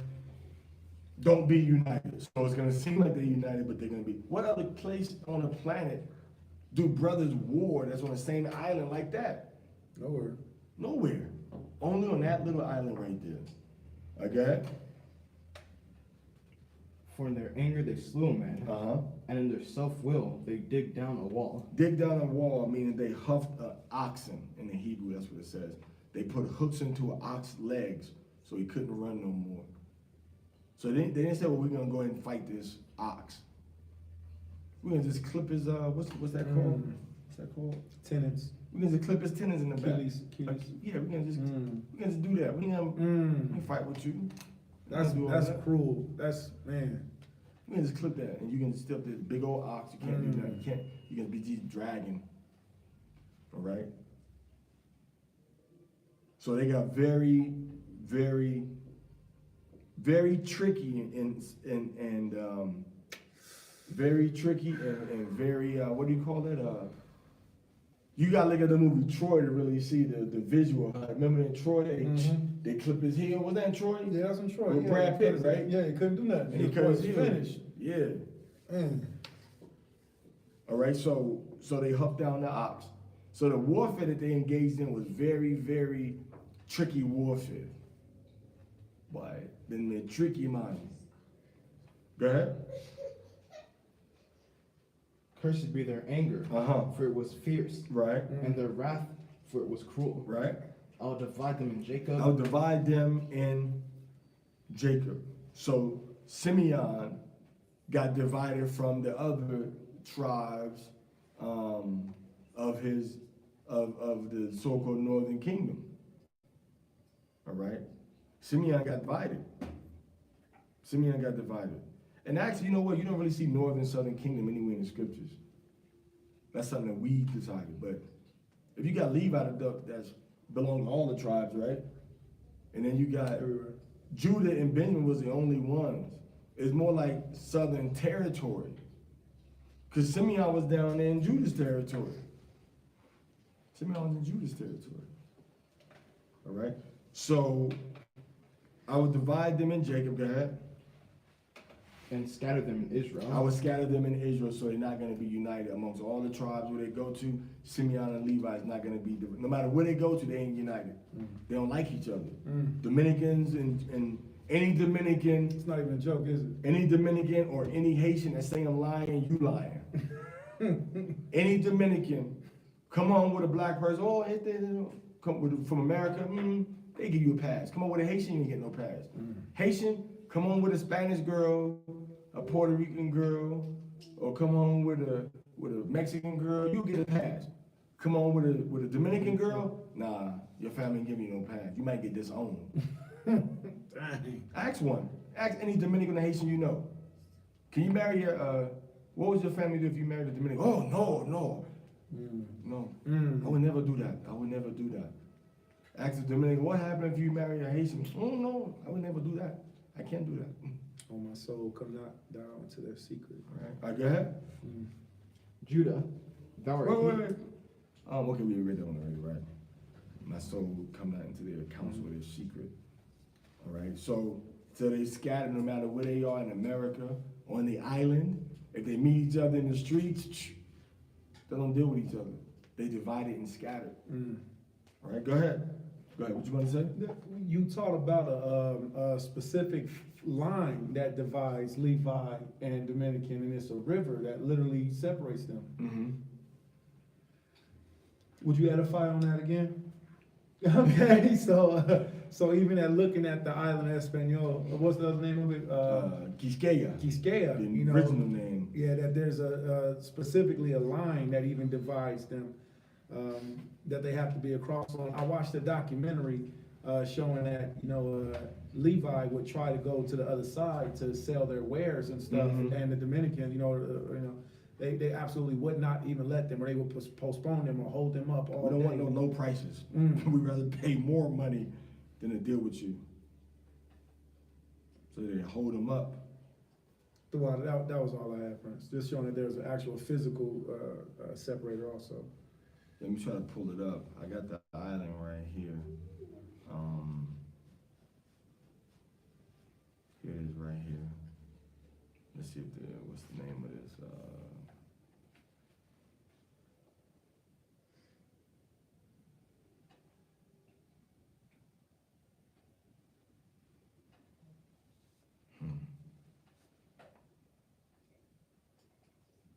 I ain't give you nothing offline. Give me something.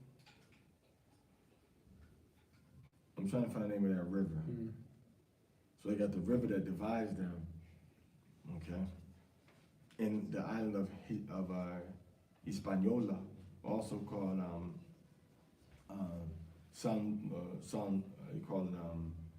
Dominique or Santo Domingo, San Dominique.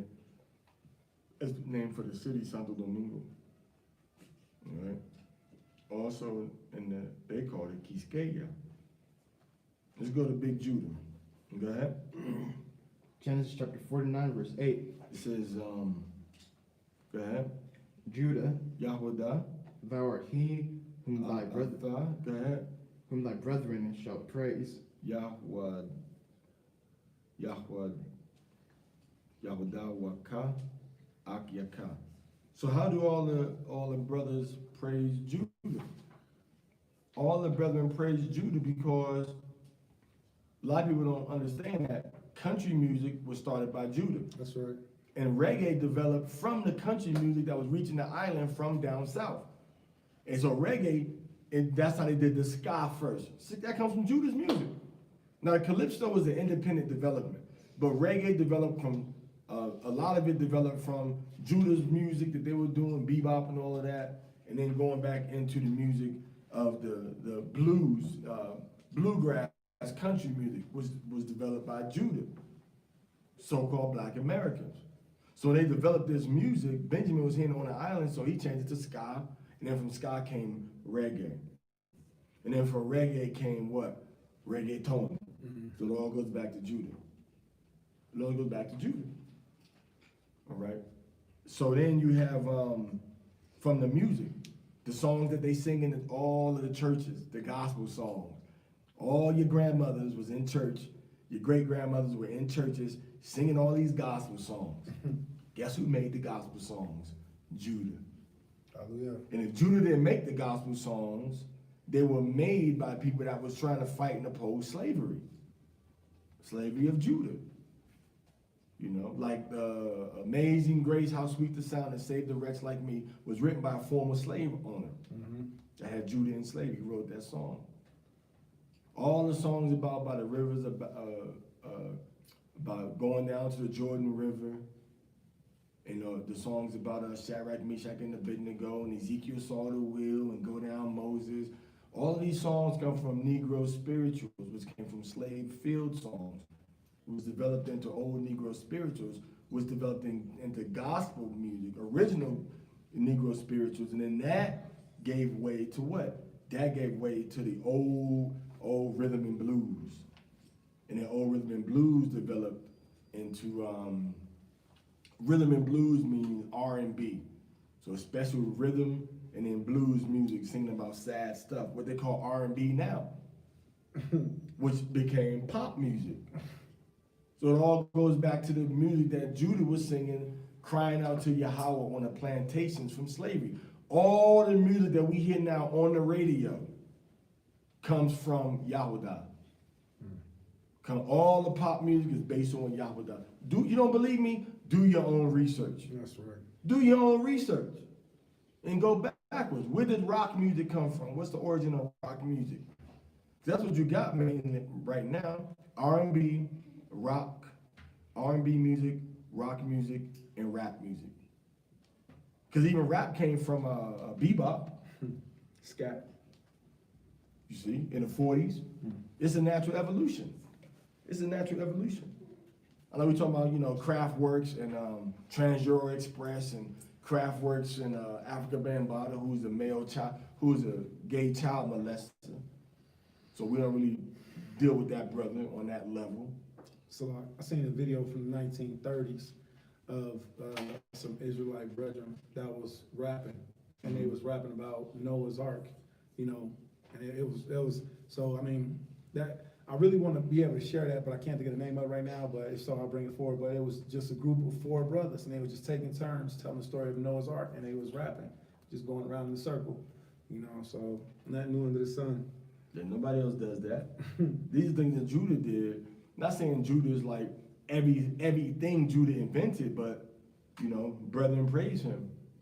Meaning they thank him. That's what that word praise is right there, thank. Because Judah's name means Yahweh be thanked. How you say thank you? Tawada. How you say Judah? Yahwada. It's not Yahwada, it's Yahwada, meaning Yah be praised. Okay?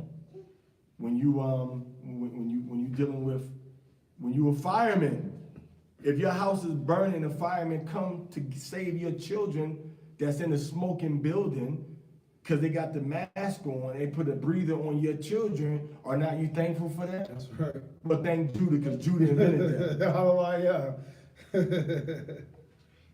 All right?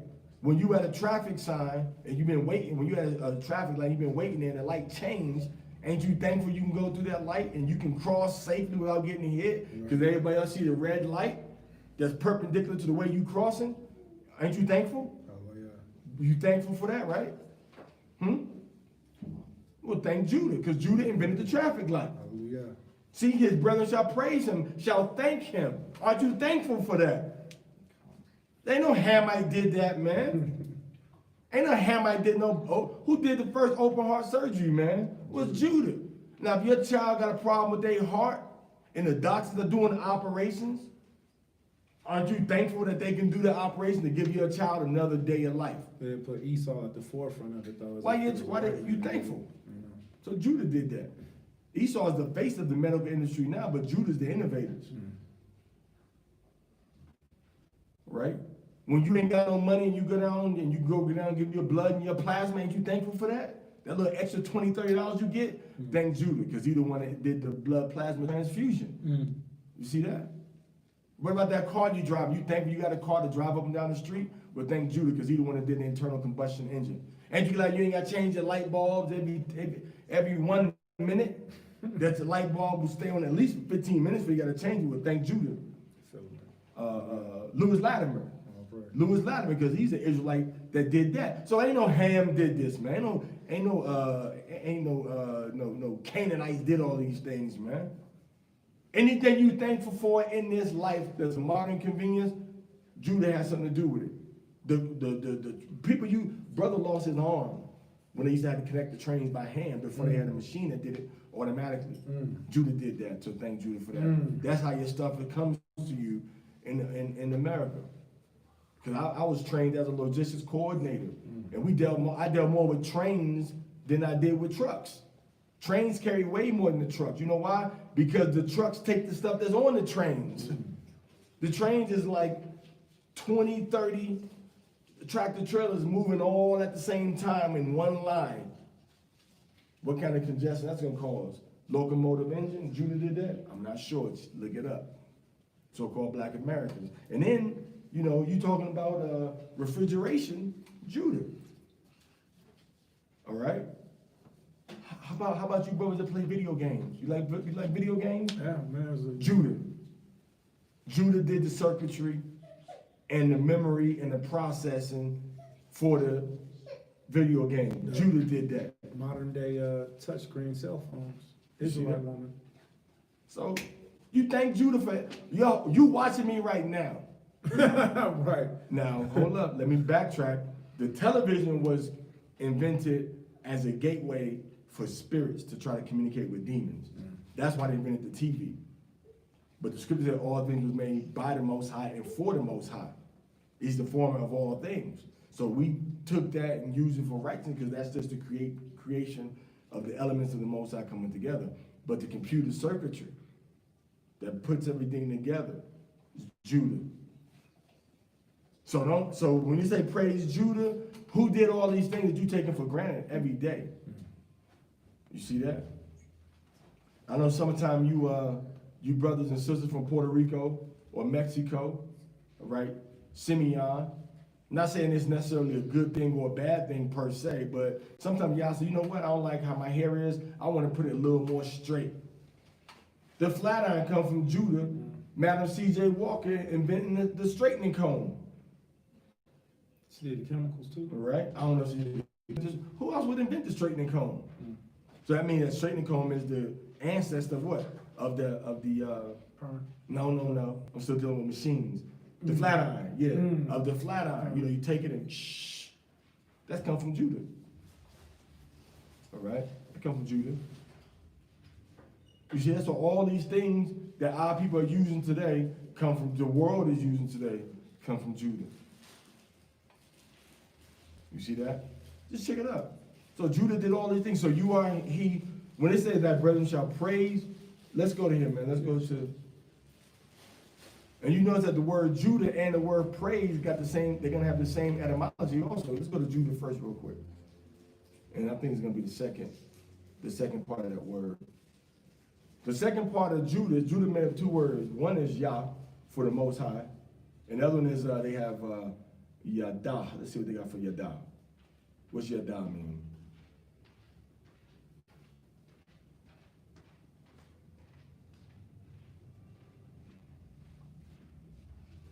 Okay. So for Yada, this word Yada, which is the second word for Judah, Yada, it says praise, give thanks. Give thanks and praise. To Right. throw, to shoot, to cast. Which is your affection, your appreciation. Not to throw like, oh man, well, they shoot arrows too. Let's go back. So Judah comes from, what's it, Yada, right? Yada. Means Yada. Let's go back to the scripture. Let's go back to the scripture. So Yada. All right. So let's go into the word praise itself. Well, I guess it was something like the blue line. Yeah, okay. Matter of fact, they got it right there already. Shall praise, same word. See that? Yeah, You're done. That brother shall praise you. Click it so we make sure. absolutely. Because people can see that, right? The people looking at the screen, you see it with your own eyes. Come. Same thing, praise. It's gonna say arrow, shoot. Go down. It's gonna say shoot an arrow. See? Throw, shoot, arrow. Same word. Yada. So the word thanks itself is built into Judah. And let's check this out. What does Judah mean? What does Judah mean? Who is praised? Yahweh. Yes, sir. So if you want to praise Yahweh, what kind of book you might go to say, well, I want to praise Yahweh? You go to two kinds of books. One is going to be the Bible. What's going to be the other one? They might not know the word, but you know the word. We're gonna praise the Lord right now. We're gonna get our Bibles, and what else we're gonna get? There you go. We're gonna get our hymn books. We're gonna get our hymn books. God. And we're gonna sing the songs, right? So who was the one that innovated special songs to sing to God in this modern time we living in from the 16, 17, 18, 1900s was Judah with the gospel music. So Judah's word itself says Yahweh is praised. So who was going to have you singing songs about Yahweh, about God, from the Bible, besides Judah? Only one other tribe can get with Judah on that level. That's going to be Benjamin, who sing the songs, because David is in Benjamin's head. All right? Even I think it was it Buju or, I think it was Buju, talks about tear down the house of Saul. Because the house of Saul was opposing the house of Judah, house of David. All right. So now it says, what? This is dope. This is beautiful. This is life. So it say, Yahweh, thee shall your brethren praise. But they say praise, but that word praise, remember, it's come from a word that means to thank somebody, to cast your affection and your appreciation on them without them being mistaken about what you're saying. That's what an arrow hits the mark. If I just say, oh, thanks for doing that. If I say, Shakata, thank you very much for picking up that pencil. The water. Thank you for picking up the pencil. It's directly hit her like an arrow. She know what I'm talking about. Thank you all, blah, blah, blah. That's cool, but it's not really the same as thanks and Wyatt for turning that page. Appreciate it. The water cut out to y'all for bringing up the StreamYard and the Blue Letter Bible and the live stream. The water up. See that? Make you feel good. You see that? So it says, Judah, your brother, gonna make you feel good. It's directed towards. Directed toward. So Judah is the one that paved the way for the other tribes in the Americas, because Judah is the one that was fighting now also a lot of people like to say this, oh, but what about the Buffalo Soldiers killing Indians? Well, what about the Apache that was fighting with the U.S. government against other Apache? What about Lakota that was fighting with the U.S. government against other Lakota? You see that? What about Boricua that was joining with the Spanish to fight against other Boricua? You always have intertribal sellouts and traitors in your nations. But that wasn't the standard rule of thumb. The standard rule of thumb was that Ephraim and Judah are brothers. Gad and Judah are brothers. Simeon and Judah are brothers. Simeon and Levi are the only ones that have a generational divisions from them. Generational. This is something I like to bring forward too, is when the United States went against Mexico, it was Judah that went down to help Issachar, to fight against the United States. And they had the tribe of Judah, and they had the tribe of Reuben that had left from Florida manning the border areas to protect it from the U.S. trying to invade Mexico. That was the first line of defense. So you got Gad, Issachar, Reuben, and Judah all working together to fight against the U.S. government. You see? Because you got some Kickapoo that went down into the city is called Nacimiento de los Negros. It's in Muchis in Coahuila. All right, it's in Muchis, a city called Muchis in Coahuila. And in this city, they had Judah, John Horse and them, which is Judah and Seminole, Reuben were together. And they were fighting against the U.S. government. And they left Florida and came into Mexico. All right. So Judah is the so-called Black American, whether you like it or want to accept it or not. No other tribe on the planet Earth fits this description. A lot of people say, oh, the Brazilians are the tribe of Judah. Judah's not in Brazil. Everybody that's black is not the tribe of Judah, so you can understand. Everybody black is not. The tribe of Judah is the ones that everybody is looking to and thanking them for what they have done. For what they have done. You see that? Thanking them for what they've done. And we just went down a list of basic inventions that Judah did. Basic stuff. Traffic light, gas mask, that's enough right there. But the whole list continues on. Why wasn't Puerto Ricans? Why wasn't Haitians? Why weren't Jamaicans? Why weren't Mexicans? Why weren't Brazilians doing all these inventive type of things? Because they ain't the one that we supposed to be thanking for these things. Judah is the one we supposed to be thanking for these things.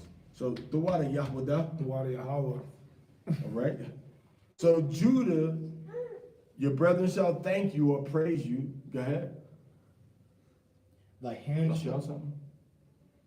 Go ahead. Thy hand shall be in the neck of thine enemies. Thy hand shall be in the neck of your enemy, meaning you're going to be close to the enemy of all enemies of Yasha Allah. All right? So, of course, Judah came and destroyed. Judah was getting destroyed. Gad was getting destroyed. Judah was getting destroyed. All the tribes getting destroyed. And each tribe was helping destroy their own people and to destroy other tribes. The minority of that, there's a small number of people from those tribes were helping the enemy destroy our people. All right? And also, so Judah, Judah was the king. Judah was the king. Right? Thy enemies, thy hand shall be in the neck of your enemies. Meaning Judah is going to be the one that's going to be close to the administration of the whole world in Washington, D.C. Judah's right there. And also Judah's hand was in the neck of his enemies. Judah was going on rampages, literally going to their enemies, putting their hand on their throat and killing them during slave rebellions.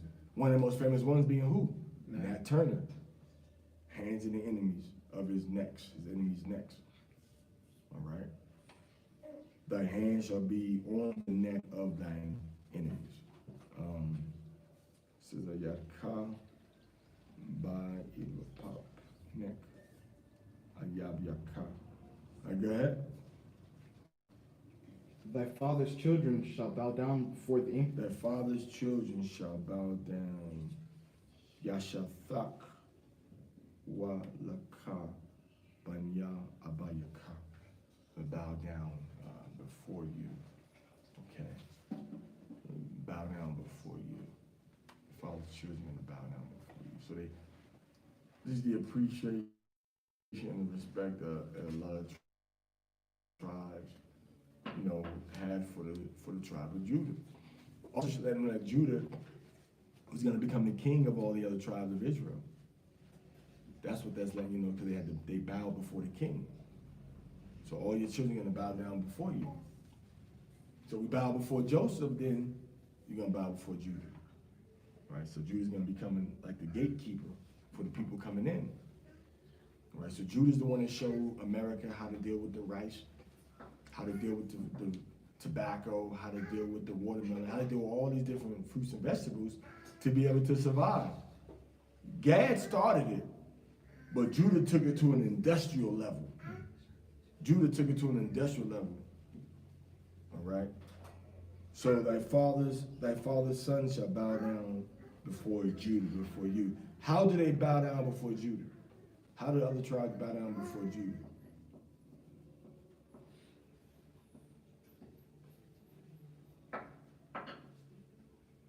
All right, so one of the ways is, again, just the appreciation and the respect that they have for Judah and what Judah has done. All right, historically. I would say in the form of emulation. Copied everything that Judah does. Copying things, the music, the clothes, the hats, the jewelry, the rings, the speakers. Man, it's like me and Zaquan was walking the other day when we heard Dr. Dre, like the oldest, most wickedest rap music playing in Chiapas, Mexico. It was just something else. When me and you was downtown, we heard something else. I forget who it was though. Yeah, stuff we don't even listen to, but you know, emulating. Yes, they praising, bowing down because, you know, I'm gonna imitate what you do. You know? Yeah, you heard the same stuff in Turkey too. You hear like different types of rap, and you don't hear too much reggae. You hear reggae every now and then, but mainly it's Judah's music on a regular time. And then they play Ephraimite music too. Remember you heard the Ephraimite music over there? They're playing like salsa type of music over in Turkey. Let me see. In Turkey. Well, them imitating, you know, and trying to, you know, do what we do, not just playing our stuff, but doing what we do like that. This is one rapper, you hear the song Choke. I don't remember. It was hard though. It was in Turkish. It was some extra Turkish dude. He just said choke to everything. You know. Choke or yoke? It was no yoke. Yoke. Yoke. Yeah, yoke. Yeah, I'll pull it up. But, yeah. Yoke. Yeah, it's exactly how it was. Yeah. So you gotta pull that one up. All right, so we finish reading up? Genesis chapter 49, verse 9. Judah is a lion's whelp. Judah is a lion's whelp, meaning Judah is a lion. A small lion. Playful, but deadly. Playful, but, oh, y'all said, boss, I'll get it. I'm gonna slit your throat. Y'all said, boss, I'm on it right now, boss. I hate that white cracker, devil, demon, put me in slavery. Y'all said, boss, I'm gonna do it right now, sir. So that Yowza boss was a survival technique, but then the same ones that survived and was all of a sudden master died of a mysterious illness nobody knew about and started bleeding from the inside because they put little grains of little shivers of glass in master's food over the course of 5-10 years, and master died. Oh, you sure is sick, master. I'm so sorry you is sick. But now them Africans, the Nigerians and the Egyptians, when the master died, they would bury them. Bury him in the tomb with him alive. How wicked is that? You see? All right, so Judah is a lion's whelp, meaning what? Judah is a young lion, but just needs guidance and direction on what to do with his strength. Because he's doing what? He want to fight. He's want to box. He want to play football. You see that? He want to play baseball. He want to play basketball. Like a big strong lion that's young and just want to just use his strength in a different way. But what's the strength of a lion supposed to be used for? To attack, to kill, to hunt. Read. From the prey, my son, thou art gone up. See, Judah, that warrior spirit is gone from them. What they had in 70 AD, the spirit is gone. Go ahead. He stooped down. He crouched as a lion. He stooped down and crouched as a lion. Go ahead. And as an old lion. As an old lion or as a lioness that don't feel like hunting, go ahead. Who shall rouse him up? Who gonna rouse Judah up? Levi and Ephraim gonna rouse Judah up. And also Dan. Why did I say Dan or Gad? Because Gad is a lion too, and Dan is a lion also. Dan and Gad are called lions also. And Judah is called a lion. Who gonna rouse Judah up? Levi. Why do I say Levi? Because Levi is the one that always lead the revolution, always lead the uprisings. The Maccabees, Josephus, all right, Toussaint Louverture and Jean-Jacques Dessalines, headed by the Benjamin Boukman, to raise up against our enemies. They're the ones, Levi the one that helped Simon Bolivar get free, fight against the Spanish, Simon Bolivar. And then he went and then after he had Levi help him, then they did wickedness and kept the people in slavery. So Asher lied to Levi and got Levi's help. But it was the Haitians that helped the people in Bolivia, the countries of Peru, Ecuador, Bolivia, okay, Venezuela, and Colombia get free from off of the Spanish. They were helping them because Levi was helping them.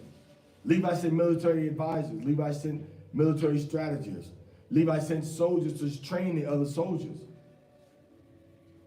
And what they do, they went over to Spain and they made pacts with the Edomites after they finished fighting. And they dissed Levi. They disrespected Levi. So it's Levi helped Dominicans get free from, and Dominican Republic get free from Spain.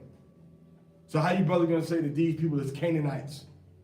And they the ones that led the wave of freedom for our people from being directly choked by the Spanish from Spain. Not Brazil, but Colombia, Venezuela, Ecuador, Peru, okay? And Bolivia, Ecuador, Peru, Venezuela, and Colombia.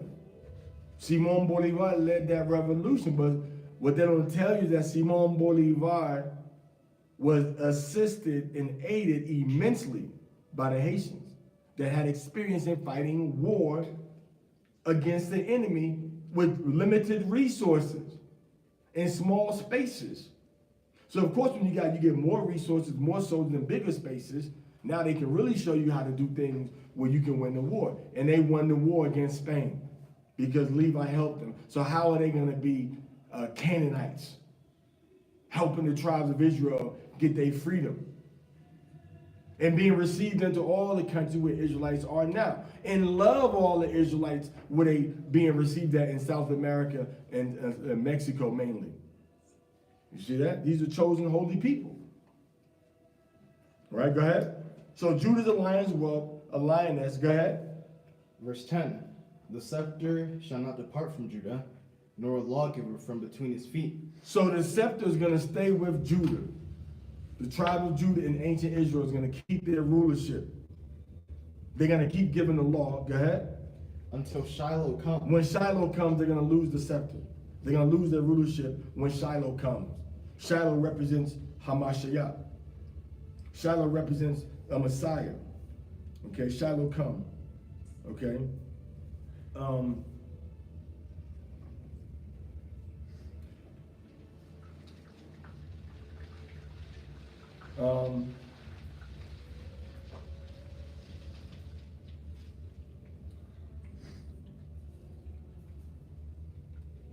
It says, I Kaya Yaba'a Shalah.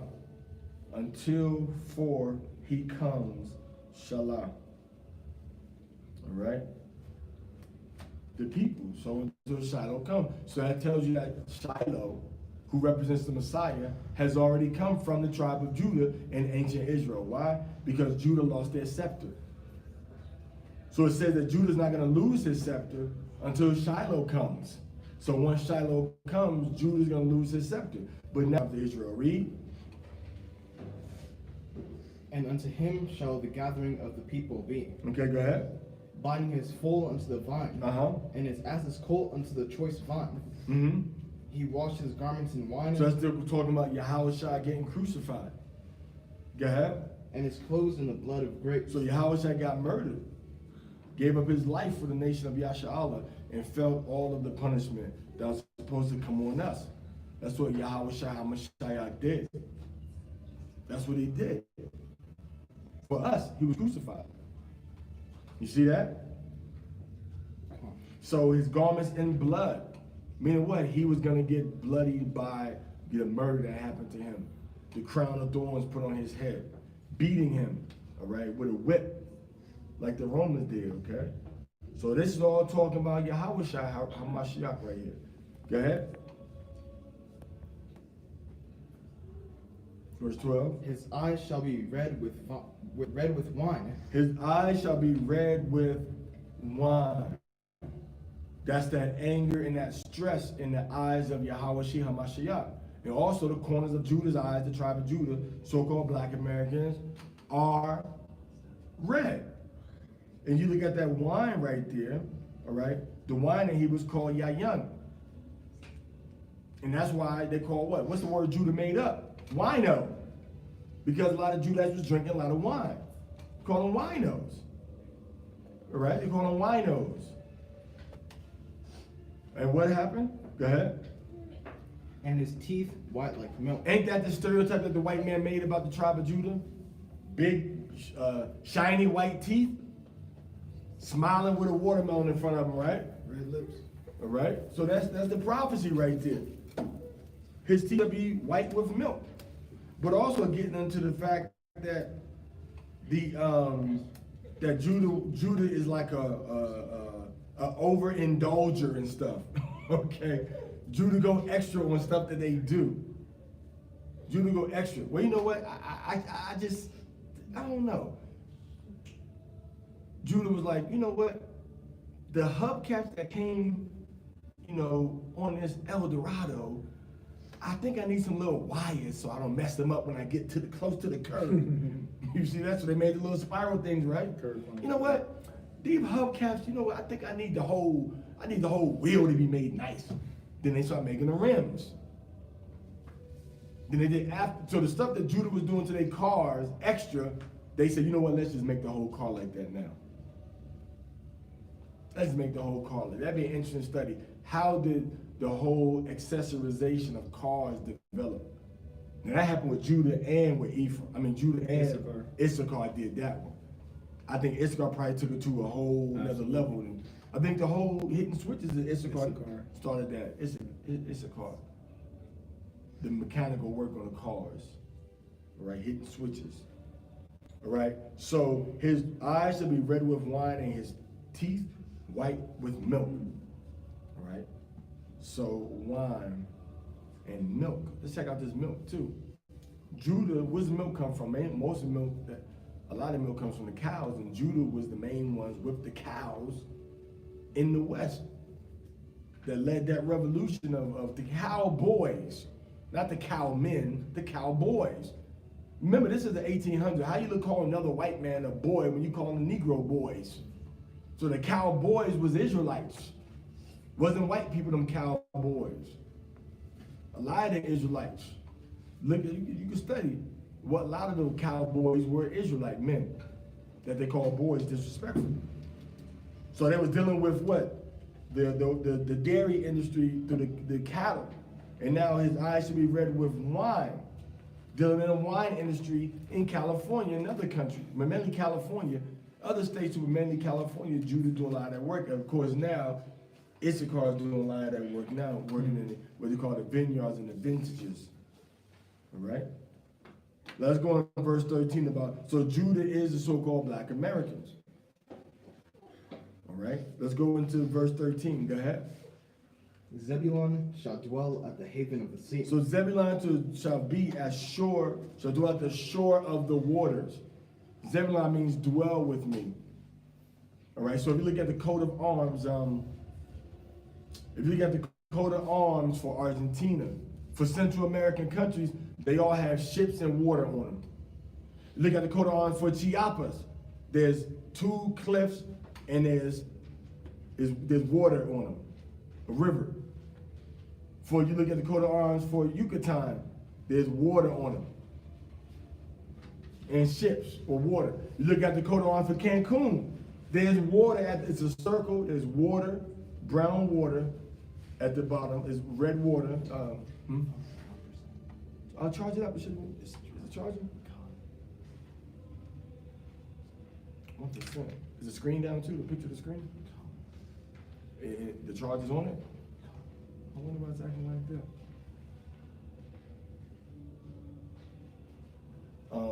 Get your charger, the portable charger. Con prisa.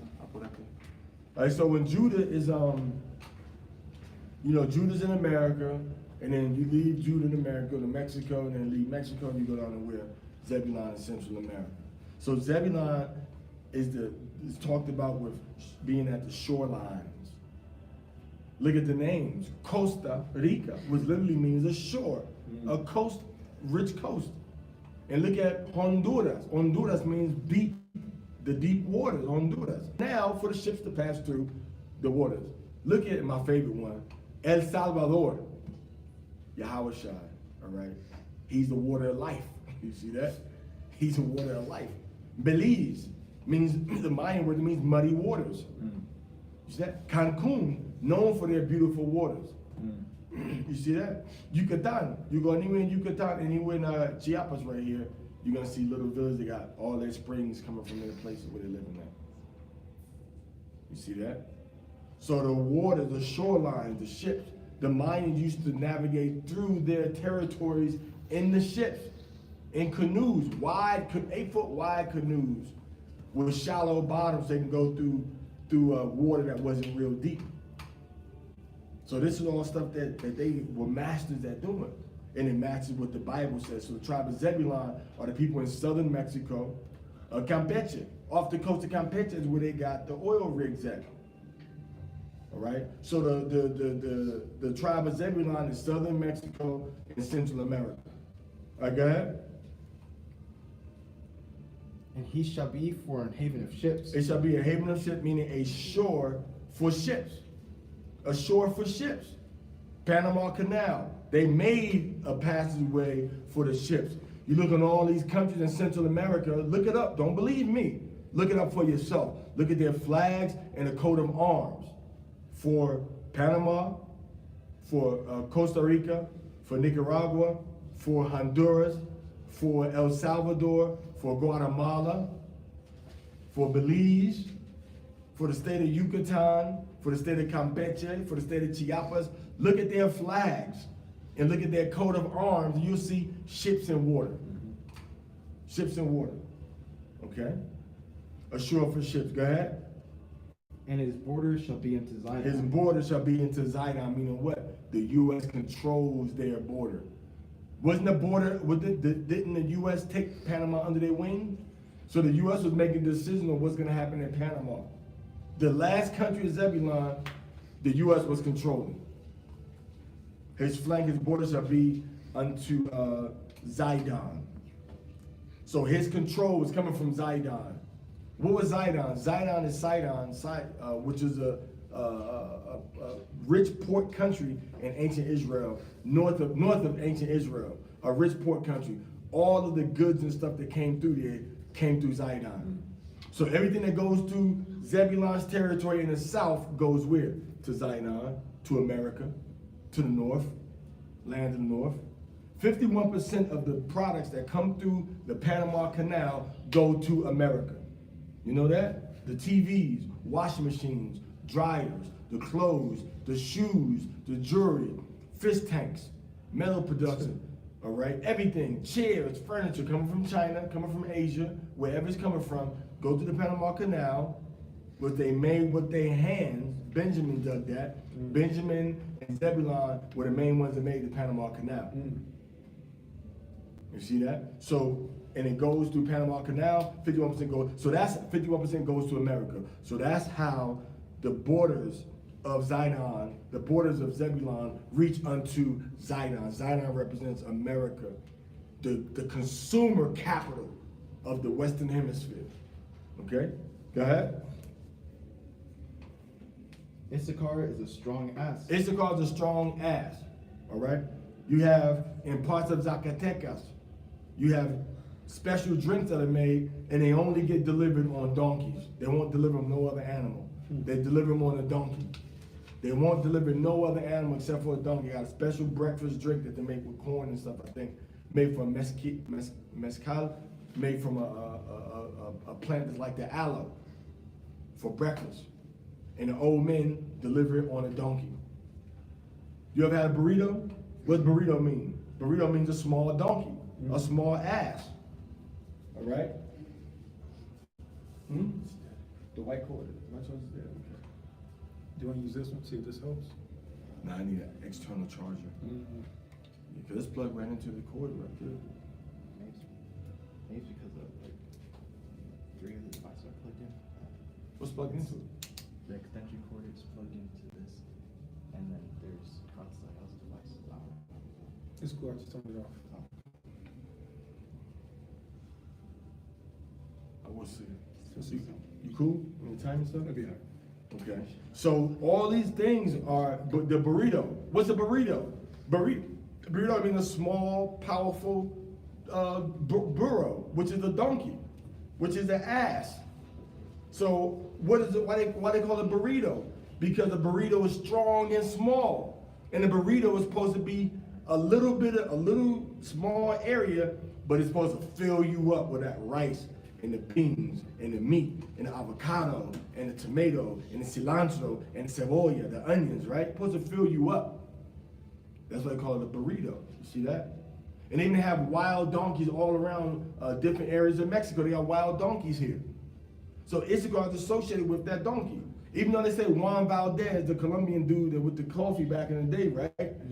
They showed him with a donkey with 2 sacks on either side. Right. But we are growing up, we associated that with Mexico. Right. We didn't associate it with Colombia. Right. We associate it with Mexico.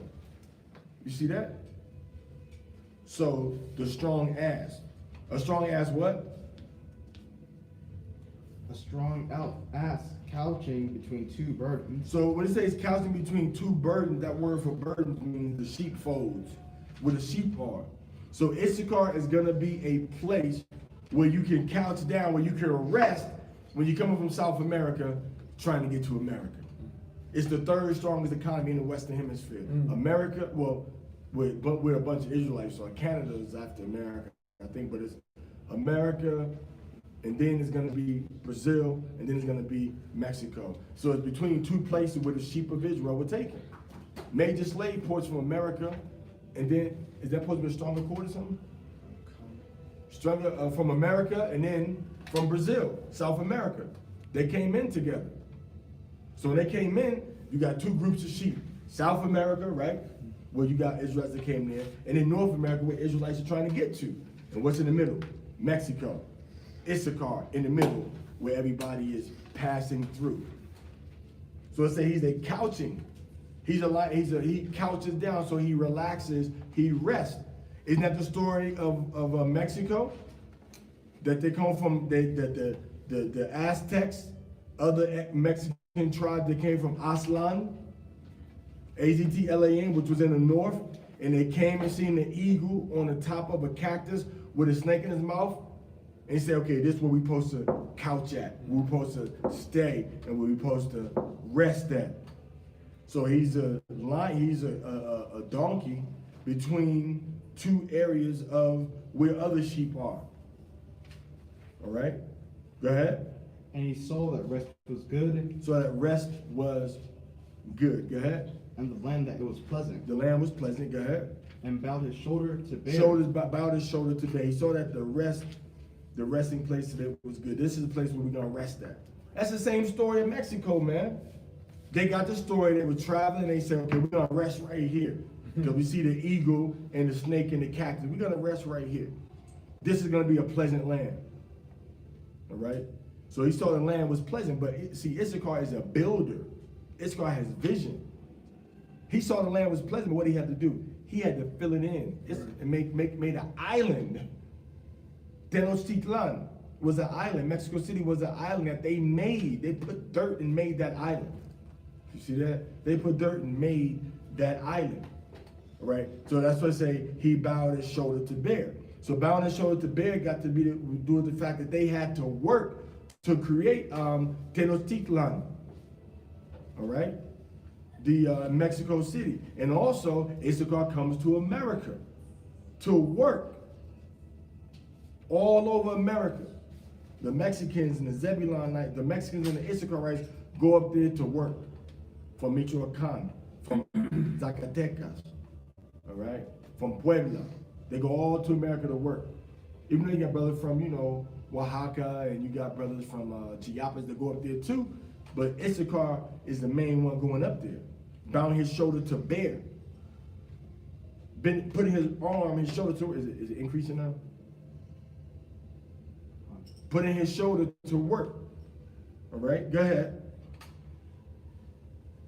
And he saw that rest was good, and the land that it was pleasant, and bowed his shoulders to bear, and became a servant under tribute. A servant under tribute, a servant to task work, under the missions, the missions in Mexico. They were working for the Spanish. In the encomienda system, the hacienda system, where the Spanish conquer you and say, well, you're gonna work for me for free, in exchange for your work, I'll teach you Spanish because I'm the master of this land now. That's what they did. So they call that a servant unto tribute, unto the taskmaster. And if you're a servant, you're going to talk to your master with the utmost respect. That's going to be instilled in you. You're going to bow down your shoulder and work, and it's going to be put into your spirit with respect for your master. That's why here they say, no, I'm going to call you, like the brother told me the other day. No, I said, puede tutearme, puede llamarme tú, you can call me tú. He said, no, usted para más respeto. No, I'm going to say usted to you for more respect. Right. Right. Right. Downtown. Over here, the Remember brother. the one, he was like, he called you, no, he called you elder or something. He's like, no, I'm your son. Yeah. Yeah. But the old lady, the older lady. She said, oh, no, señor. I said, no soy tu señor, soy tu hijo. The old lady was telling us, oh, señor. I said, no, I'm not your Lord, I'm your son. So that's one way that Issachar bowed his shoulders to bear, with the respectful term that they use. And servitude and bowing your shoulder and working is the attribute of Zebulun, of Issachar, even in how they're taught to speak to you. Because if you ask a Mexican something, say something to them, and they don't hear you, what are they gonna say? Monday. They're gonna say Monday, which means order me again. I didn't get the command the first time. Monday, send me again. Order, so give me that order again. Monday, like send me, like okay, Monday. Mandar means to send or to order somebody to do something. So Monday means order me. So the only time they was really expected to hear from their masters was to receive a command.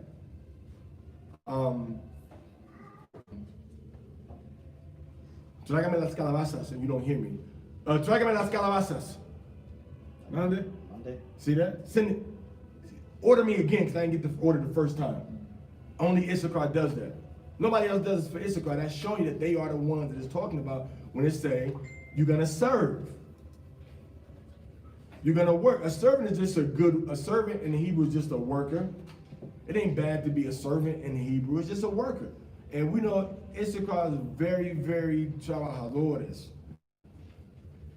They are very, very working people. That's Issachar. More than Puerto Rico, more than America, more than Black America, they might gotta run for their money with Jamaicans. But more than Jamaica, more than Mexico, more than Dominican Republic, more than Brazil, they're the most working tribe of Israel. That's what the Most High said. That's what Jacob is telling us in the future prophecy, to tell them what's going to be happening to them in the last day. So what tribe in the last days is trying to get someplace where they can do some work? Remember, these are things that happen in the last days, man, until the time is up. What tribe is trying to cross waters and cross rivers just to get up to someplace to work? Issachar, Mexico. All right, go ahead. Dan shall judge his people. Dan is going to be a judge unto his people. That's going into Chatoye when he met with the French and the British trying to get free to avoid the war. So he was judging for his people. Go ahead. As one of the tribes of Yasharallah. As one tribe of Yasharallah. Because you got Dan, which is the black Caribs and the red Caribs, that they say are one people. That same kind of division with Simeon and Levi, except these ones are together. Black Caribs and red Caribs speak the same language, got the same music, same religion, things of that nature. So this is the black Caribs and the red Caribs, which say they're one nation of people. Go ahead. Dan shall be a serpent by the way. When you go to Trinidad, Dan was in Central America. He came up, went to Trinidad first, and then went all the way up to Anguilla. For Anguilla, he went into the Bahama Islands. So Dan is a serpent by the way. When you go to Trinidad, and between Trinidad and South America, what do you have? You have the serpent's mouth and dragon's mouth. And then you leave the island, keep going up, you go to Dominica, where they have a lava formation that looks like a snake coming out the water with a head on the end of it. That's the serpent. You go to Anguilla. Anguilla means an eel, which is a water serpent. And what did they call Anguilla before the Gentile got there? They call it Malio Uhana, which means an arrowhead sea serpent, which is an adder. Read. An adder in the path. An adder in the path. You see that? It's an adder in the path. So snakes and adders. When you leave from Anguilla and you go into Bahamas, what you gonna see? They got Snake's Island over there. Snake Island. Snake's Key. And when you leave Snake's Key, is that visible also? No, only this. Gathering of, okay. Unless I switch back to it. Gathering of, okay. Story of Lilith. What do you long here? Now I know Lilith stories. Her name Lilith. What? What do you long here?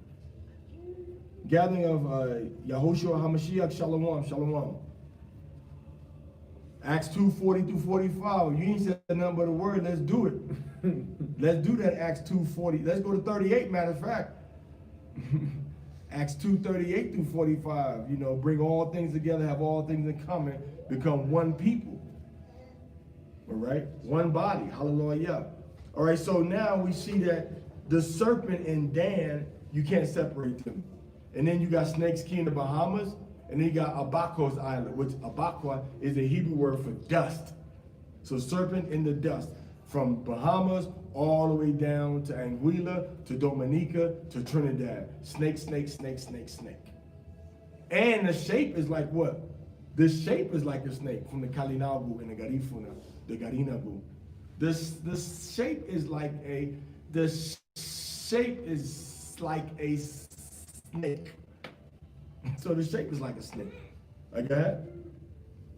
That biteth the horse's heels, so that his rider shall fall backward. That's getting into how they were going to be fighting against the invaders, attacking their ships, shooting hot, fiery arrows at their boats and making them jump off the boats, making them get off. They got to get off the boats now because they can't. The boat is on fire. So weren't they able to shoot while they were swimming? Yeah, I don't know. Were they? I don't know. I know they can shoot in the boats. I don't know about the. Yeah, kind of. I remember reading about one of the tribes that could shoot while they were swimming at the same time, but I have to find information. You know how fast you got to swim to get enough momentum to stop swimming to shoot an arrow? Or maybe you can swim under the water, get some momentum up, and get your bow and arrow ready, and then come up out the water and shoot. All right? All right, go ahead. I have waited for thy salvation, O Yahweh. So Dan have not really risen up. So they're waiting to be saved and delivered. They were kicked off their island, their main island, which was St. Vincent and Grenadines. All right? Go ahead. So Dan is a Garifuna. Go ahead. Was that supposed to stop at verse 18?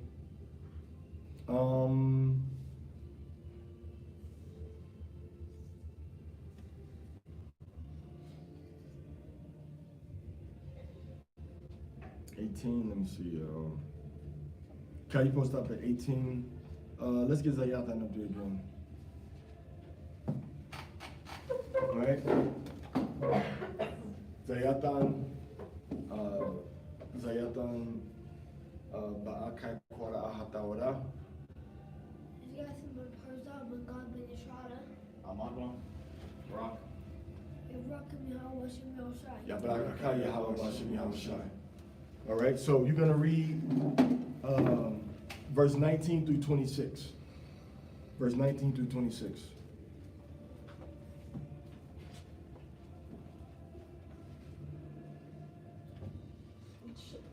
Genesis chapter 49, verse 19.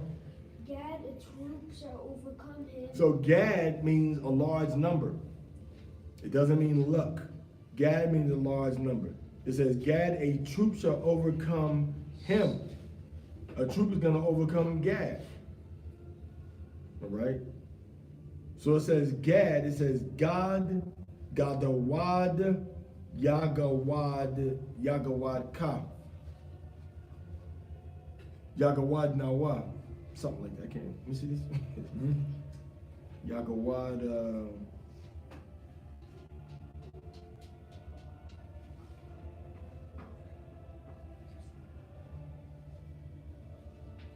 Yagawanwa. So it says Gad, a Gad shall gad you. You know what that's talking about? Let me break this down for you. Gad is a large number. A large number. All right? So what people were known for having a large number of people when Adawam, the so-called white man, first encountered them? When they came to America, they called that land the land of 500 nations. Because there were so many tribes and so many people there. And then we got overrun. I say we because I'm a Gadite. We got overrun by the so-called Adawamia. The so-called white people overran us and killed us. So when they killed us, we started what? Having baby with Judah and Simeon and Edomites. Because they killed off a lot of our people, man. All right, they killed off a lot of our people. And some Gadites continue to have children with other Gadites, but a lot of Gadites started having children with other people outside the tribe of Gad. So Gad, a troop is going to troop you, but what? But he shall overcome at the last. In the Hebrew it says, but he shall troop upon their hill. All right, that's what it says. It says wa. It says wa gawa'a, right? It's hawa'a. It says wa hawa'a yagad iquab. See that? Iquab. And he shall gad their hill. All right? Now, Gad is a large number. And the word right here says iquab, which means a hill. Can you think of any people in history that have something that relates to them that deals with a large number and the heel of the foot?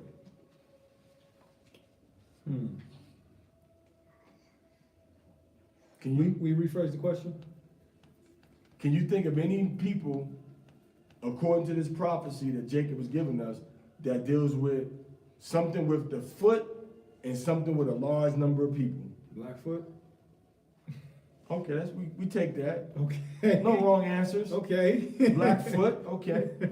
Ain't too many other people you're gonna see that got foot in their name, right? So that's a Gadite attribute right there. What about the Trail of Tears? When they made us march on foot, a large number of people from the East Coast all the way to Oklahoma. How about that? How about the Trail of Tears? How about the fact that you had some Gadites that thought they were gonna escape and run into Mexico, called the Yaqui, and they made them walk. They made them walk over 3,000, over 1,000 miles from the Gulf, from the Pacific, all the way up to Yucatan. Made them walk, so they still fulfilled the prophecy of Gad. Everybody hear that? They still fulfilled that prophecy. So Gad is going to be overcome by a troop, North American Indians. Who overcame Gad was F Troop. All of the troops of the U.S. Army that are fighting against Gad, they had troop in their name. And then the U.S. became a large number of people.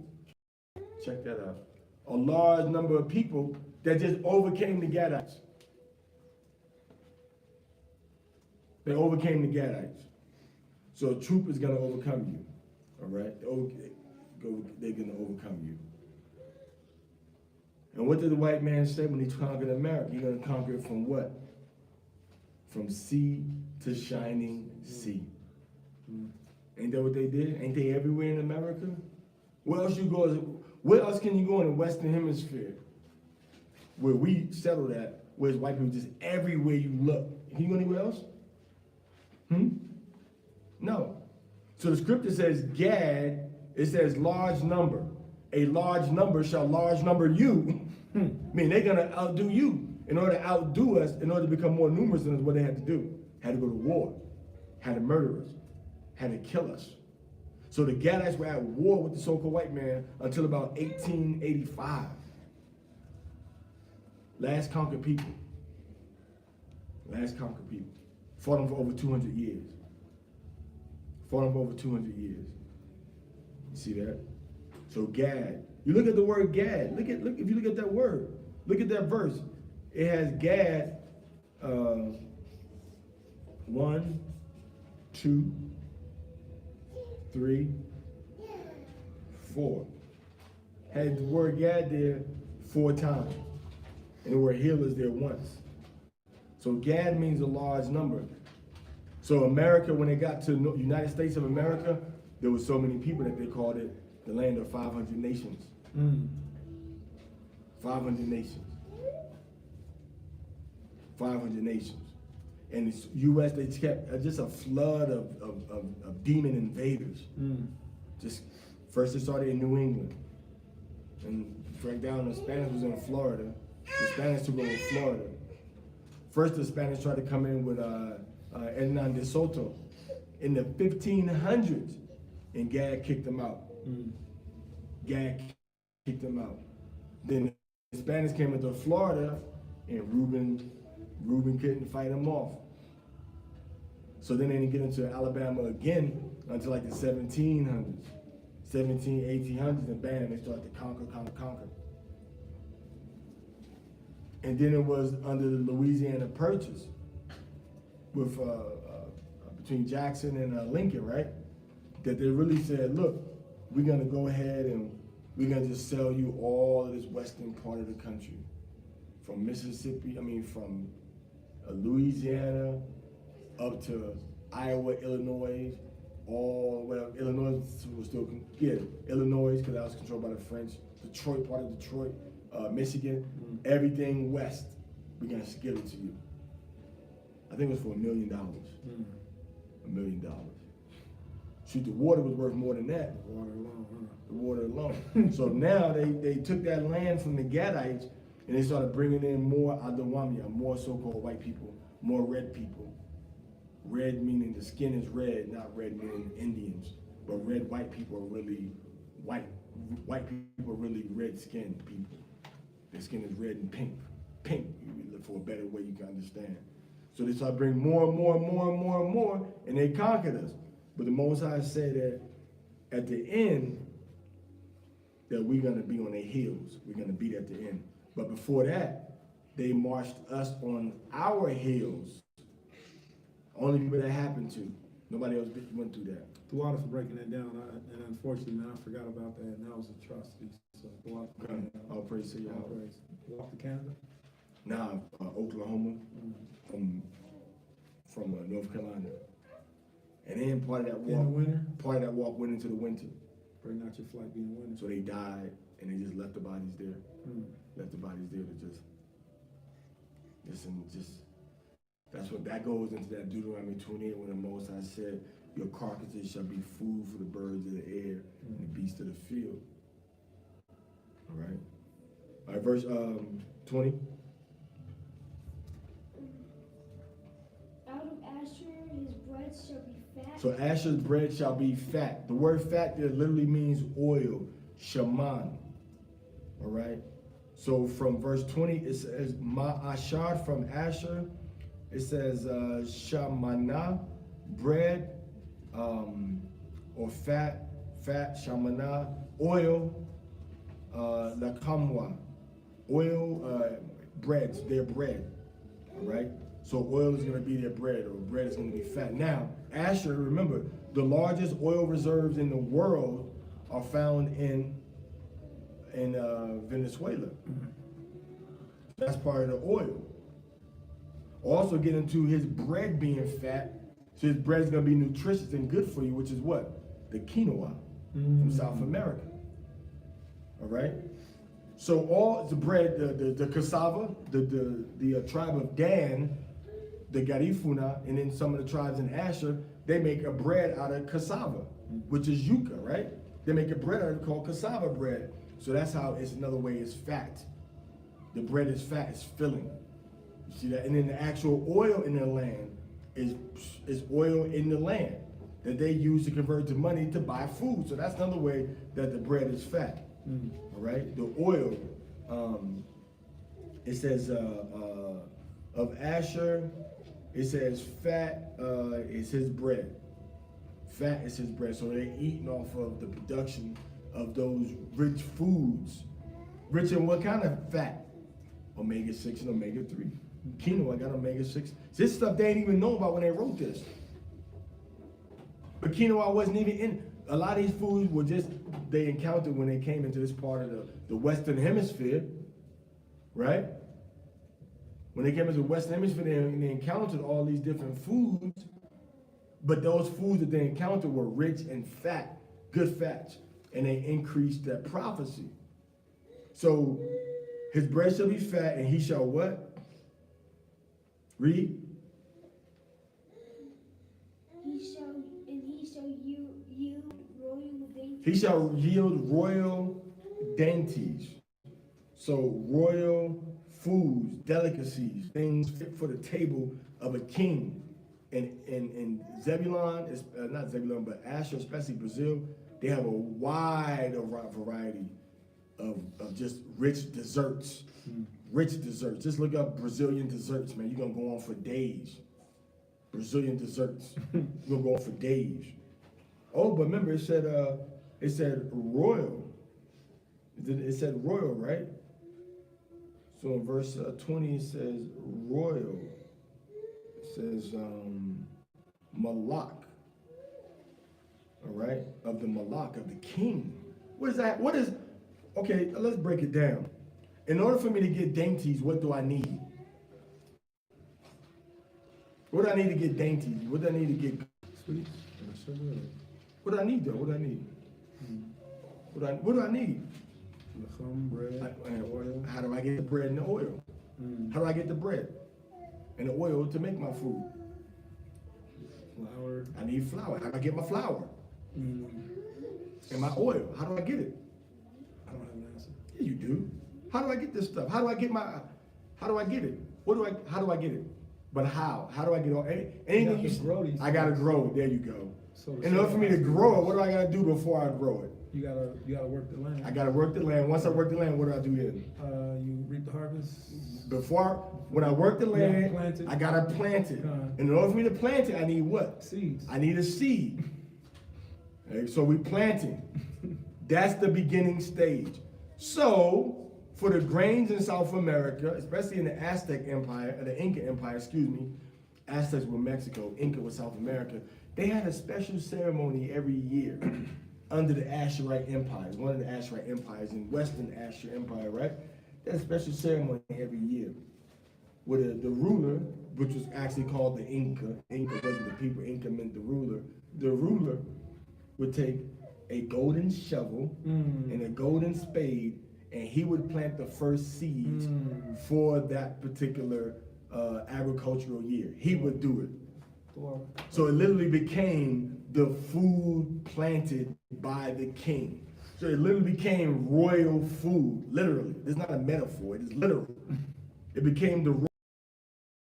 Did this, to my knowledge, in South America. Okay? And his bread shall be fat. Fat is shaman. Shaman means oil. They have the highest concentration of oil. Even more, look it up. You don't believe me? Look up the U.S. Geological Research or U.S. Geological Society. All right? The U.S. Geological Society. No, that's all mythology, right? Come on. The U.S. Geological Society. I don't know. I guess maybe. Okay. No, teaching against it. So yeah, is this on StreamYard? This is, Okay. but it's not being seen. Oh, okay. Come, so only we can see this, Leroy. and they only see us. Okay. So, Okay, you flip back and forth. come. Okay. So we can privately go look up information, bring it back to him. Hallelujah. Hallelujah. Good. Okay, I'm reading now. All right, so that's how we know that Asher, and also, has anybody ever heard, if you ever heard Brazilian music, raise your hand. Don't it sound happy? It does. Or even how they sing. Man. What's that one brother's name? India Irie and dang man, the whole Rio soundtrack. How about that? Yeah. Oh, the cartoon Rio? Yeah, And Brazilian music sound just makes you happy. Even their music sounds happy, and Asher means happy. If you talk to Asherite and have I've had disagreement with some Asherites teaching online and stuff and talking to them, the brothers remain calm and happy through the disagreement. You know, go to the favelas. They stand over the AK-47 and the M16. Give us an obrigado. You know, got the machine gun ready to shoot you, but it's pleasant, happy. You see? So Asher is the people in Brazil and South America, except for Argentina and Chile. That's the tribe of Naphtali. And while we're on the subject of Naphtali, read verse 21. Naphtali is a hind let loose. A hind is a deer. A hind is a deer. The smallest deers in the world are found in the Andes Mountains of Chile and Argentina. That's the hind let loose. When they was fighting against the Spanish, they were climbing into the mountains and the Spanish couldn't touch them. So they were running on the mountains like deers. If you look on the coat of arms for Chile, what you gonna find? You're gonna find a deer. Yeah, kind of. If you look on one of the largest cities in Argentina, what you gonna find? You're gonna find a deer. A hind let loose. A hind is a deer. And he does what? He gives what? Goodly words. He gives goodly words. Who knows how the name Argentina got its how Argentina got its name?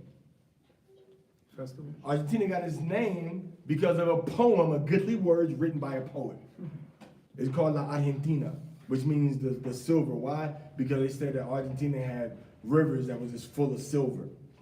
So it's named after a poem. He giveth goodly words. Goodly words are spoken through your mouth. What's Argentina? Buenos Aires. Good airs. He giveth goodly words. What is Chile called? What is Chile? What's the nickname of Chile? He giveth goodly words. What's the nickname of Chile? I don't know. País de poetas, the country of poets. Wow. He giveth goodly words. Where is the largest book fair held in the whole world? Chile. In Argentina. He giveth goodly words.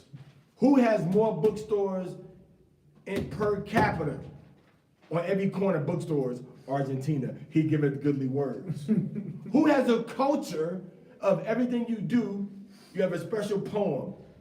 Oh, my daughter just started her cycle. We got a special poem for that. Oh, I had a baby boy. We had a special poem for that. Oh, I had a baby girl. We had a special poem for that.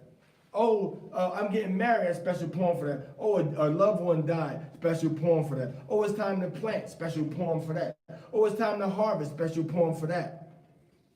Oh, we're going to go hunting. Special poem for that. Oh, it's time to go fishing. Special poem for that. He giveth goodly words. Look up the Mapuche literary culture of Mapuche people. He giveth goodly words. The culture of poetry was instilled in the daily life of the ancient people of Argentina and Chile. He giveth goodly words.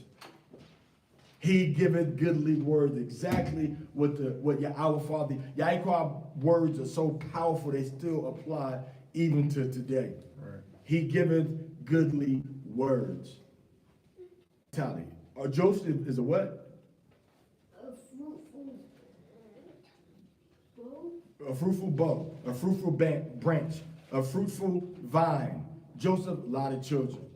Puerto Rico, a lot of children. There's more Puerto Ricans living off the island of Puerto Rico than on the island of Puerto Rico. Have a lot of children. All right, a fruitful vine, a fruitful bow, a tree that has many branches coming off of it. Joseph is the fruitful bow, a fruitful vine.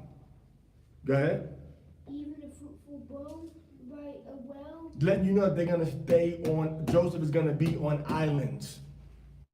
Joseph is going to be on islands. Manasseh got an island by the water, by the well. And then Joseph, Puerto Rico has a water, an island on the water by the wells. Okay? Isle Shawar. All right? Go ahead. Whose branches run over the wall. The wall represents the division that they had between Cuba and America and Puerto Rico in America, whose descendants, whose children are known, everybody, they known for leaving Puerto Rico and Cuba and going to America. Leaving the island where they have the by the waters, where they have the well at, and they leave there and they go to America. America is the wall. The wall is an obstacle, an impediment to your travel. You can't go forward. But they do what? Everybody else can what? Donald Trump talks about building a what? Wall. But the Puerto Ricans can go right through what? The Cubans can go right through what? You can't make this stuff up. The wall represents the stoppage that the other tribes have. Issachar got to try to go under the wall or over the wall. Ephraim, Puerto Rico, and Manasseh, Cuba, they go right through the wall, like the invisible man. They walk through the wall. You see that? The branches. Let you know the branches went over the wall, the fruitful bud. Let you know that they're gonna have what? Generations and generations of descendants and children that are in that wall, that are over that wall, that are staying at that place where the wall is at. Go ahead. The archers have surely grieved him. The archers have dealt bitterly with him. The archers getting into America, even Russia played them. Because before Che Guevara died, Che Guevara said that American democracy, capitalism, and Russian and communism is all the same. That they're just using both of us as pawns in their game. So he woke up at the end. He woke up at the end, and he got murdered. And they say Fidel had something to do with the murder of Che getting killed. Because Che was starting to realize, like, yo, the capitalists and the communist, boy, both of them is devils, both of them is evil and wicked. Look at the movie about the murder of Che Guevara. Che Guevara, him and Fidel kind of drew apart at the end. And I believe that Che turned his back on him. He was communicating with Fidel, but some way with communicating with Fidel, they found out where he was at in Angola, Africa, helping them fight against people that was controlling them. All right? So it say what? The archers have bitterly shot at him. All right? The archers are big, long arrows. Check that out. Big, long arrows. The archers shot at him. What problem did they have with other people with big, long arrows? Cuban Missile Crisis. Nice. Cuban Missile Crisis. You shoot your arrow at me, I'm going to shoot my arrow back at you. Between Russia and America, and using Cuba as a pawn in the game. That's why they have what? Again, getting into the waters. Remember, say he's a fruitful vine by the waters, by the fountains. What did they enter at? Bahia de Puercos or the Cerdos, the Bay of Pigs, dealing with the waters. You see that? It all links back to the prophecy that Yahuwah is telling us in the last days. So the archers have bitterly dealt with him. Go ahead. And shot at him and hated him. And they shot at they sent the U.S. Army down there. And the little island of Cuba, they beat the U.S. military. That's right. Oh, yeah. They beat them. So so then the U.S. said, what? We hate y'all. We ain't gonna sell y'all nothing. We ain't gonna sell y'all no cars, no parts, no jelly, no jam, no eggs, no metal, no plastic. We ain't gonna send y'all nothing. And Cuba was cut off from the rest of the world for decades. For decades. And even now, they still starting to just come out of that now. All right. So they say they shot at him and they hated him. They hated the Cubans. The U.S. government did. They hated the Cubans. All right. Even the Puerto Ricans did the same thing. The Puerto Ricans tried to go over to the Capitol building in the United Snakes of America and try to set bombs up to blow up the whole Capitol building, but they got caught under a brother named Pedro Albizu Campos. Pedro Albizu Campos, Pedro Albizu Campos. Look it up. Look it up. All right? So Pedro Albizu Campos, okay? Look it up. Okay, verse 24, read. But his bow abode in strength. So the Cubans, they held their ground. They stayed firm. Go ahead. And the arms of his hands were made strong by the hands of the mighty Elohim of Jacob. So only the Most High could make them be able to fight against the U.S. government and win. Go ahead.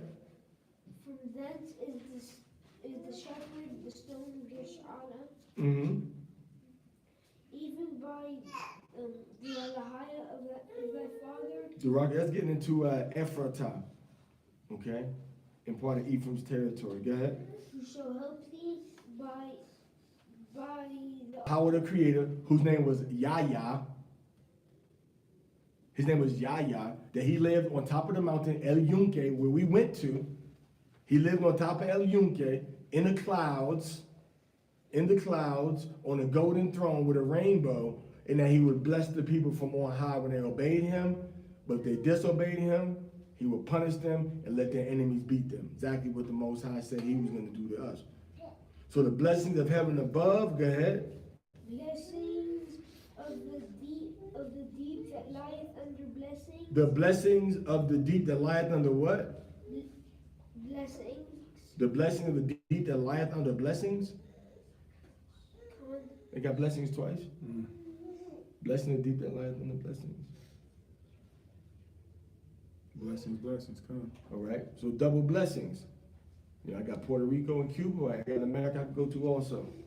So blessing of the deep. The brother was telling about the luminescent bays that they have there. Oh man. With the see-through out with the glow in the dark algae.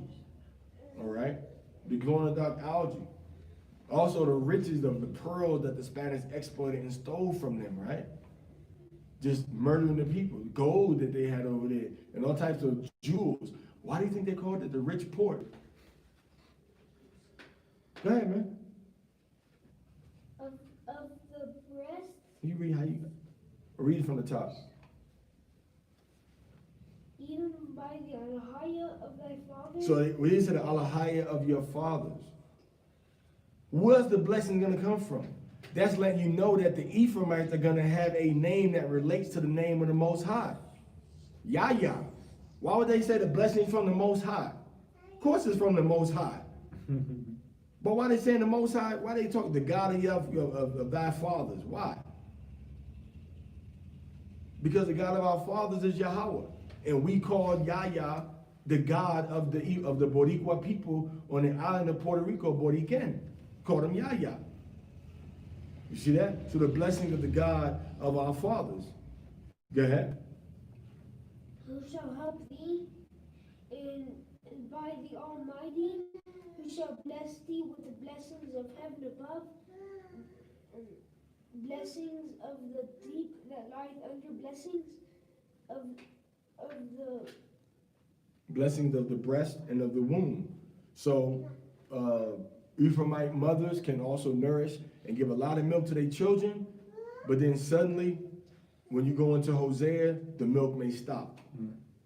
The milk may stop. The blessing of the womb, and then they can bring forth a lot of children, and then they stop bringing forth children and have miscarriages, because that's the other prophecy. That's part of the curse part that we read about in the book of Hosea. And Ephraimite women have the highest rate of miscarriages of any other tribe of Israel, so-called Puerto Ricans. More so than the white people. Matter of fact, the Puerto Ricans are the only tribe of Israel to have more miscarriages than white people. Every other nation have miscarriages, has less. Black people in America, tribe of Judah. Black people in the Caribbean, tribe of Benjamin. All right. Mexicans, tribe of Issachar. North American Indians, tribe of Gad. All right. Dominican Republic, the tribe of Simeon. They have less miscarriages than white people. They don't have it. White people have more miscarriages. Right, go ahead. The blessings of thy father have prevailed above the blessings of my Progenitors. progenitors. Meaning the blessing of your father, Jacob, has prevailed above the blessing of the progenitor, which was the blessing of the land. The blessing of the land. And being able to go and come back and forth into the land unto what? Go ahead. Unto the utmost bound. Until the utmost bound of the what? Of the everlasting hill. Everlasting hill, meaning the hill that deals with the gods, which again is going into El Yunque. El Yunque. See, El Yunque is a part of the prophecy about Ephraim. See, Ephraim's prophecy gets into the geology, and Manasseh's prophecy, and Cuba's prophecy, gets into the politics. You see? So the everlasting hills once again get into El Yunque. Go ahead. They shall be shall be on the head of Joseph, Mm-hmm. and on the crown of the head of him that was separate from his brother. The crown. Now, who uses that term, the crown? Latin kings, which is talking about Puerto Ricans. First crown, second crown, third crown, on the head. You see that? And what's the, isn't the stone of Joseph supposed to be the onyx? All right? And what do the Latin kings use for their colors? Black and gold. Gold, Puerto riches, and black. That's the stone of Joseph. See that? Black and gold. That's getting into the whole Latin kings thing. Latin what? Latin kings. Because we are from the ruler tribe of Hoshea, the king that was the last king before Shalmaneser attacked Jerusalem in 722 BC and took us into captivity. Ephraim, Manasseh, Reuben, Simeon, Gad, Asher, okay, Issachar, took us into captivity. So that's the how they became like the kings, the northern kingdom, as they say. All right, so that's showing you how the Puerto Ricans and the Cubans are the tribe of Ephraim and Manasseh. All right, let's go into verse 27.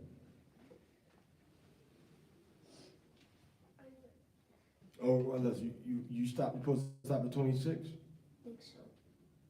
Okay, kind. All right, so Maria, let's go to 27 with you, Maria. Amaria ba kai kwara hatawra, or Amaria halak kai kwara hatawra. Amari ibn Harzat and Gatham Salah. Mava, Rock, Yabraham Yahweh Shemi Al-Shah. Yabaraka Yahweh Hashem Yahushua. All right, so verse 27 through 50, go ahead. Genesis chapter 49, verse 27. All right, so this is the Genesis 49, 27 through 60. That's going to be the 6th. Aliyah. Benjamin was called a wolf. Jacob repeats his request to be buried in Israel in the cave of Machpelah in Hebron, and he passes away at the age of 147. After an extended national mourning period, Joseph got Pharaoh's permission to carry Jacob's body up to Yasharallah land, modern with the Yasharallah, it was called Canaan at that time. A humongous funeral procession that had all the elders of Egypt and Jacob's family went to bury Jacob. When they returned to Egypt, Joseph's brothers were afraid because Jacob passed away, and Joseph would get vengeance on them for him being sold into slavery. And then Joseph told them that he didn't have no ill feelings toward them. All right, so verse Benjamin, verse 27, right? 27, right? Okay. All right, go ahead. Benjamin shall raven as a wolf. Benjamin shall raven as a wolf. Blood clot. Boom, boom. All right. Booyaka. All right. Right. Win up, win up. These are all the different phrases that Benjamin uses, like a wolf, just letting out screams of like growls and barks and, you know, just different noises with their mouth. Choo. All right, so this is Benjamin. Benjamin raven as a wolf, a ravening wolf. Also, what does a wolf do? A wolf, when the day starts, will go right before dawn to hunt. Because the other animals, their eyes have a hard time adjusting from going from the darkness of night to the daytime, but the wolf eyes are good. Also, the wolf will go hunting at dusk, when right before the sun goes down, when it's a little bit of light and then going into the darkness, because his eyes can adjust good going into that darkness. And what do you see a wolf eye? Anytime you see a wolf eyes in the movies in the dark, they always make them like a glow, like a yellow color, right?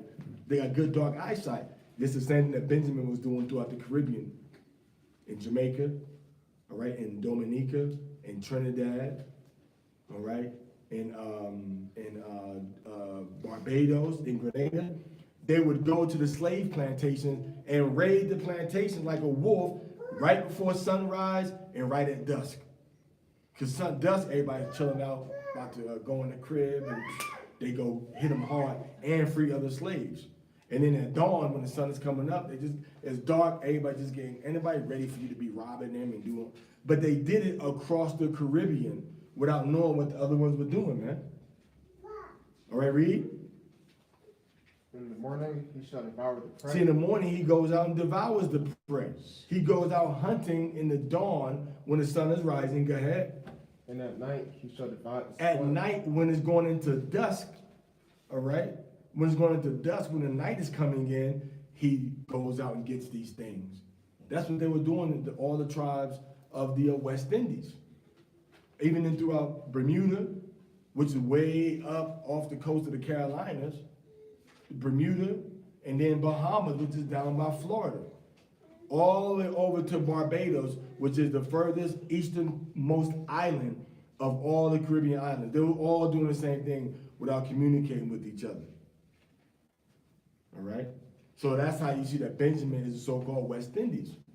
All right? You had Paul, you had Bogle, you had Nanny that was rising up against the British, fighting against them. But Bogle was dance. Bogle dance. That's the Bogle that came from Paul Bogle, a revolutionary that rose up to fight against the British and was hung, was killed. That's what the song 96 Degrees in the Shade is about. Revolutionaries that was rising up against the British getting caught and hung in the sun. 96 degrees in the shade. All right? So this is the tribe of Benjamin, like a wolf.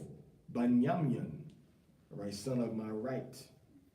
Son of the right. Son of the right. All right, so Banyamyan is called the son of the right. Okay? So, which is the tribe of Benjamin. All right? So they inhabit, when you look at a map, they inhabit the western, the islands that are furthest on the right side of the Caribbean.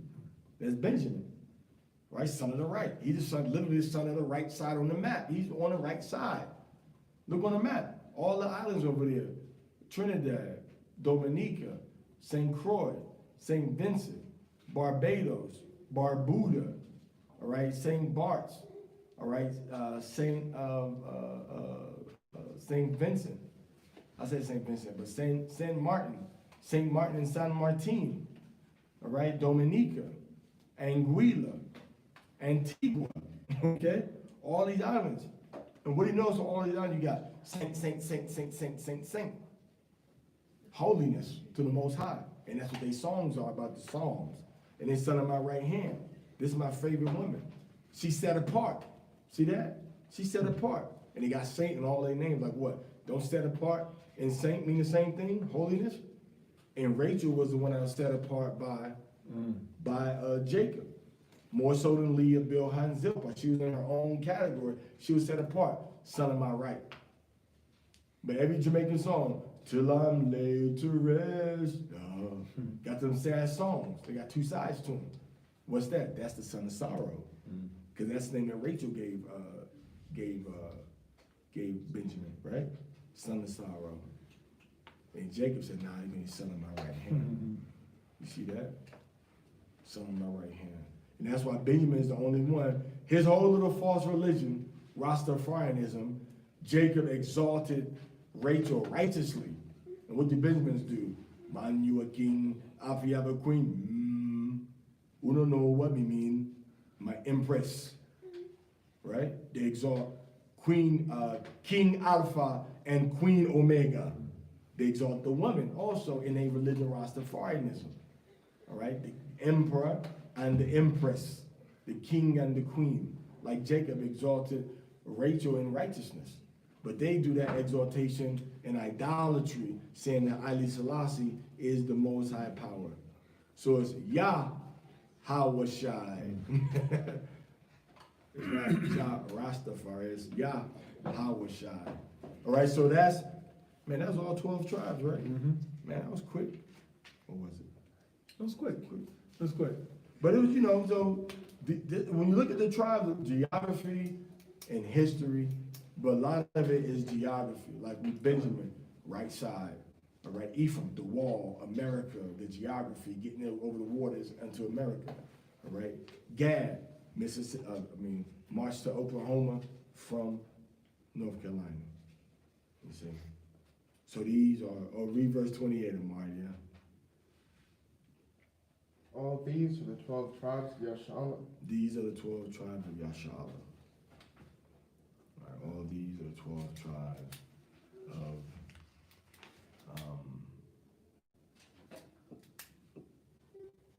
Yashala. 28.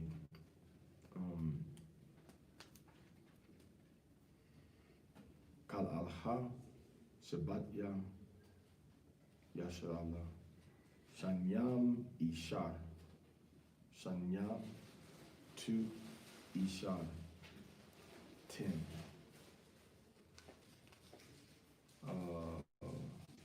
Was up in this Asherah that the barn, and this is that was. Go ahead.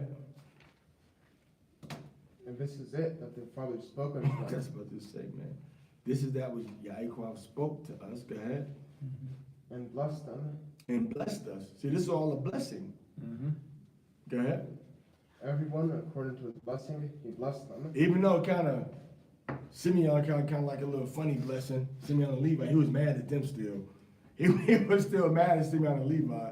Because he said, you made my name to stink in the nostrils of the inhabitants of this land. Right? So he said, you made my nostrils to stink. So what's the, I'm looking for the blessing here. We can call some of the things that happen with blessing, but Simeon and Levi, brethren, weapons of violence, their kinship, let my soul come not into their counsel, unto their assembly, let my glory not be united. For in their anger they slew men, and in their self-will they huffed oxen. Cursed be their anger, for it was fierce, and their wrath it was cruel. I will divide them in Jacob and scatter them in. No. And it's not too much of a blessing. I'm not disputing what our Father is saying, but I'm looking for the blessing. Maybe it's a blessing for them to be divided some kind of way that escapes us. But maybe if not, they would have done more raids. Yeah, So let them they not be had to be united. separated. That's the blessing, to keep Dominicans and Haitians away from each other. That's the blessing, all right? Because them Dominicans is famous in New York and Jersey for doing tumbes, man. Yes, Tumbe? Tumbes when you just go, you know what, we ain't gonna rob nobody but drug dealers. Did you see the video that was a while back? The Dominican young brothers, they just stabbed up another Dominican young brother at a grocery store. He just walked up on the brother for whatever cause, just yapped him down. Macheteros, Trinitarios also. They got Trinitarios and Macheteros. They in England too, but just that machete, and Levi got a special martial art that involves the machete. So let that island join together, boys. Let a Dominican crew and a Haitian crew join together. Man, it's over for everybody. It's gonna be a Latin Crip blood who? Nah. Yeah, so yeah, that's the blessing for them not to come together. Hallelujah. All right, go ahead, Mario. And he charged them and said unto them, I must be gathered into my people. I'm gonna die and I'm gonna go with my ancestors. Go ahead. Bury me with my fathers. Bury me with my fathers. Go ahead. In the cave that is in the field of Ephraim the Hittite. Right. In the cave that is in the field of Machpelah, which is before Mamre, in the land of Canaan. Not Mamre from not Mo. Okay. Okay. It's like Abraham. beyond sight or witchcraft stuff. Sort of omens. That's like doom and Urim, though. Now we're making it good, right? It's not evil. It's not evil. Thundercats is good. They had, hints of being Israelites. Chitara, Pantero, had a black Thundercat, Yeah, white man, Thundercat. he was a brute. Yeah. Go ahead.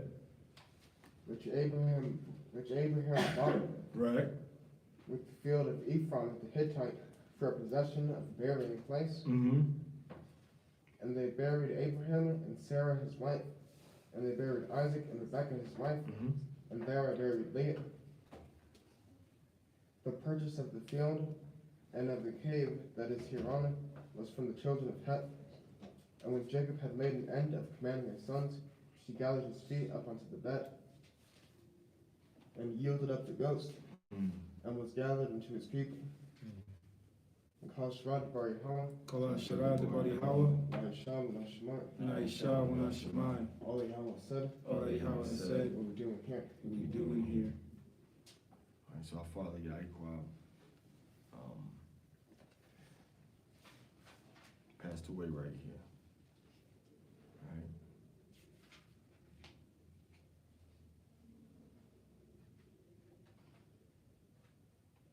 Okay, let's go to chapter 50, verses 1 through 20. Genesis chapter 50, verse 1. Mm-hmm. And Joseph fell upon his father's face, Right. and wept upon him, and kissed him. And Joseph So he commanded, kissed, so that's normal.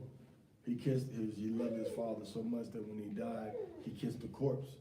He kissed the dead body. This ain't something that you do normally to just a person that's, dead or whatever. But at that moment when he saw his father die, he kissed him. It's normal to do stuff like that. He wasn't into no necrophilia or no wickedness like that. Necromancy, but just he loved his father. He kissed his body before they buried him. Go ahead. and Joseph commanded his servants, the physicians, to embalm his father.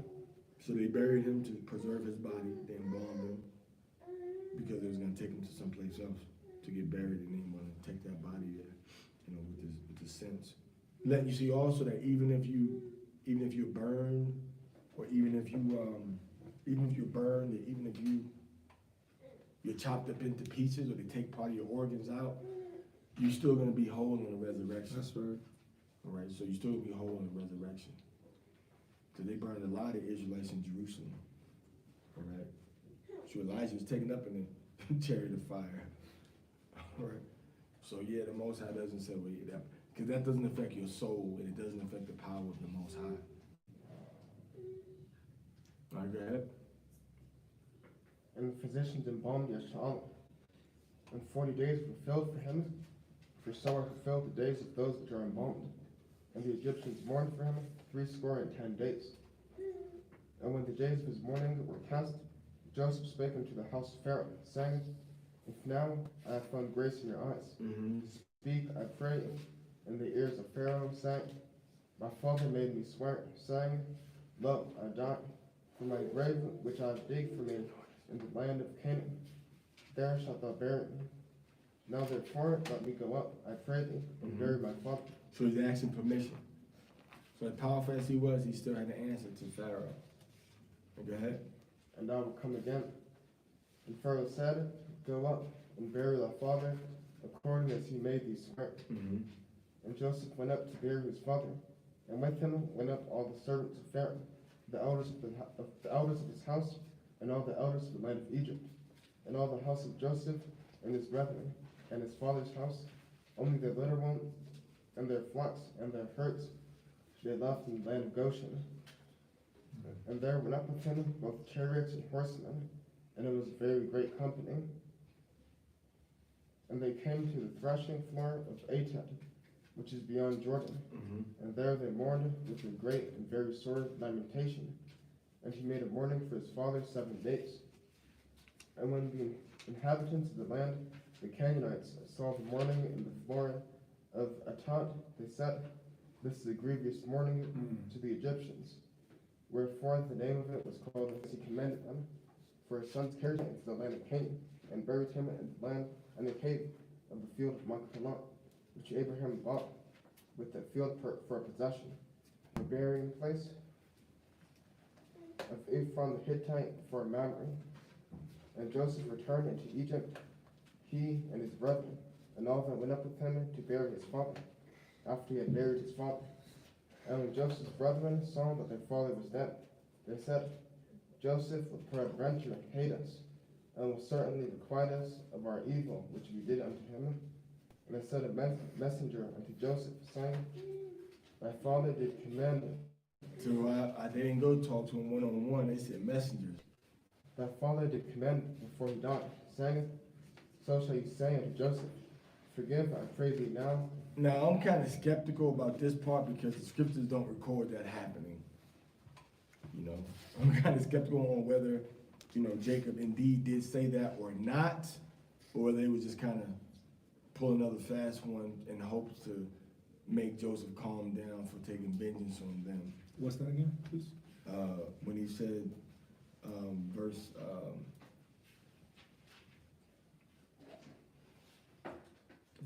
16,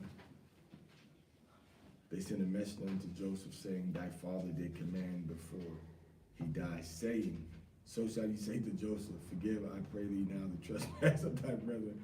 He was just kicking with him half the day, man.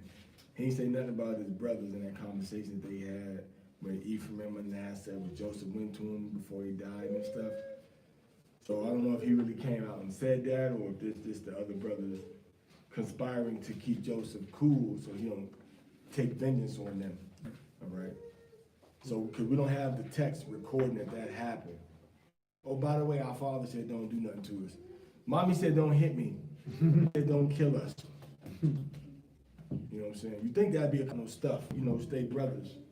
Joseph don't trip on your brothers because of what they did, that's old, that's dead. Nobody actually ever mentioned it in the whole scriptures no more. After that incident, when they came down to Egypt, they don't really go into the conversation about it. Go ahead. For they did unto thee evil, and now we pray thee, forgive the trespass of the servants of Elohim, of thy father. And Joseph wept when they spake unto him. Mm-hmm. And his brothers also went and fell down before his face. Right. And they said, behold, we be thy servants.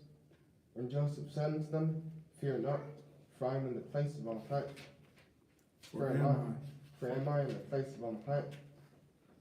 But as for you, you thought evil against me. And what did he say? Go ahead. The Elohim meant it unto good. So the Most High meant that evil that they had plotted, that all that hatred, all of that jealousy, all that envy, the Most High made it for the good of not just Joseph's family, but for the whole Gentile world at that time. You see that? So remember, Joseph is a type of Yahweh HaMashiach. He takes on the burden of Egyptian oppression while his brothers are living free so that he can save them. So he takes that weight on himself. All right, go ahead. To bring to pass, as it is this day, to save much people alive. Now therefore, fear ye not. Yeah, stop at 20. And last section, you want to read the last 6 verses, or you want to switch off? You want to read, or you don't care either way? Or he want to read it, so we got to go with him first. It's his turn. So if you want to read it, you can't, because it's his. It belongs to him. So the Aliyah Shabyaiyah, he wants that Aliyah Shabyaiyah. All right. Simple reading. Maybe you'll dream about reading. But God by Inshallah. Amadra, Barak, Yabrak Kami How Bashim Yahshai. Yabarakakaya Hawa Bashem Yahushai. All right. Big God. All right, verse 21. Genesis chapter 50, verse 21. Now therefore, fear ye not. I will nourish you and your little ones. And he comforted them. I got you. I'm gonna give y'all food, clothes, whatever you need. Go ahead. And spake kindly unto them. And Joseph dwelt in Egypt, All right. he and his father's house. Mm-hmm. And Joseph lived 110 years. 110 years. Go ahead. And Joseph saw Ephraim's children of the third generation. So it's Ephraim's children unto the 3rd generation. So it's Ephraim. So we saw Ephraim's children unto the 3rd generation after Ephraim. So here's Ephraim, here's Ephraim's son, here's Ephraim's grandson, here's Ephraim's great-grandson. So Joseph saw his great-great-grandson, right? So you got I Joseph. thought it was just his grandchildren, but it might be his great. No, it said, read it again. Let me see what it says. Ephraim's children. Yeah, kind of. Ephraim, then his child, then his grandchild, and his great Ephraim's children grandchildren. of the third generation. Oh, yeah. So Ephraim's seed, fix that. No, you, not you. Did it fall out? So Ephraim's children unto the third generation. So that's 4 generations after Joseph. So that's Ephraim's son, grandson, great-grandson. So Joseph's great-great-grandson. So now, this, Joseph came down there, and this is all happening in the course of 215 years. It's not happening in the course of 430 years. Because then that's when it says somebody rose up the dead. No Pharaoh. It wasn't like it was like a 200-year gap, and then, okay, we don't know Joseph no more. Right. It was a gap after Joseph died, right? Because Josephus tells us that it was 430 years. The Septuagint tells us that it was 430 years also, being the years that when Abraham went into the land of Canaan until Abraham's descendants through Moses were given the law. So that was 430 years for that total amount of time. All right, go ahead. The children also of Machir, the son of Manasseh, Mhm. were brought up upon Joseph's knees. And Joseph said unto his brethren, I die, and Elohim will surely visit you Mm-hmm. and bring you out of this land. See, he's telling the same thing. The Most High is going to bring y'all out of this land. Go ahead. Unto the land which he swore to Abraham. Listen to what he's telling them too. Like, yo, basically, the Most High is going to bring y'all out. Don't try to get up out of here of your own accord. Don't be like, yeah, I'm going to go out of here and we're going to be free. Wait on the Most High. You might get down, you might get oppressed, but the Most High is going to bring you out. Now, go ahead. And Elohim will surely visit you and bring you out of this land unto the land which he swore to Abraham, to Isaac, and to Jacob. And Joseph took an oath of the children of Yasha'Allah, saying, Elohim will surely visit you, and ye shall carry up my bones from hence. And Joseph died, being 110 years old, and they embalmed him, and he was put in a coffin in Egypt. They embalmed him and they put him in a coffin. Okay, put him in a coffin. Right? Kala Shirah Debar Yahweh, Kala Shirah Debar Yahweh. Na Yeshua Na Shemai. Now you show Allah Yahweh said it. Only Yahweh said, What we doing here? what we doing here? All right, can you do the Haftar? Do it. Yeah, good. Let me see if I can. I should be able to pull it up on the screen. So, just Imad Kaikwara, Imad, Shah, Imad Kaikwara, Kaikwara,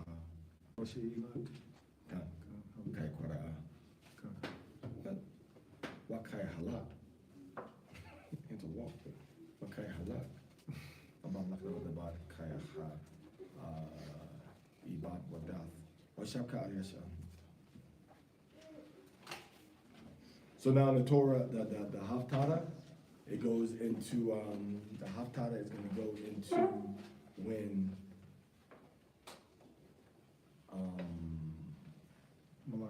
Malak Dawah is about to pass away, and he's going to give instructions to his son on what he wants him to do in 1 Kings chapter 11, verse 1. 1 Kings chapter 11, verse, 1 Kings chapter 2, verse 1 through 12. 1 Kings chapter 2, verse 1 through 12.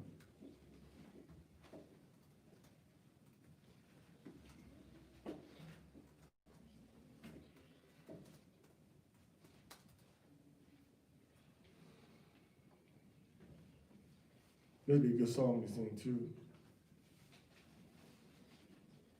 Well,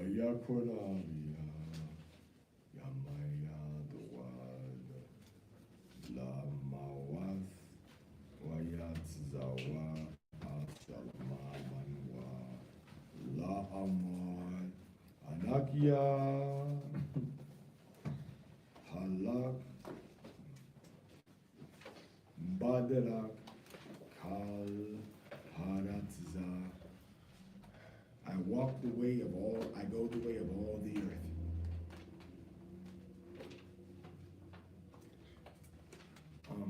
Here.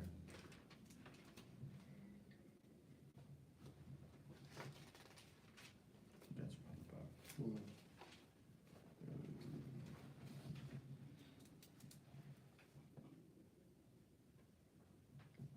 Is that Second Kings, First Kings? 1 Kings, chapter 2, It's 1 through 12. verse 1 through 12. That good? That's wonderful. Well, yeah. Oh, you good? Cause that, you want to set the control panel? I mean, It's on you. no, I'm gonna follow protocol. Oh, yeah. Oh, yeah. All right. Okay. Okay. All right, 1 Kings chapter 2, verse 1.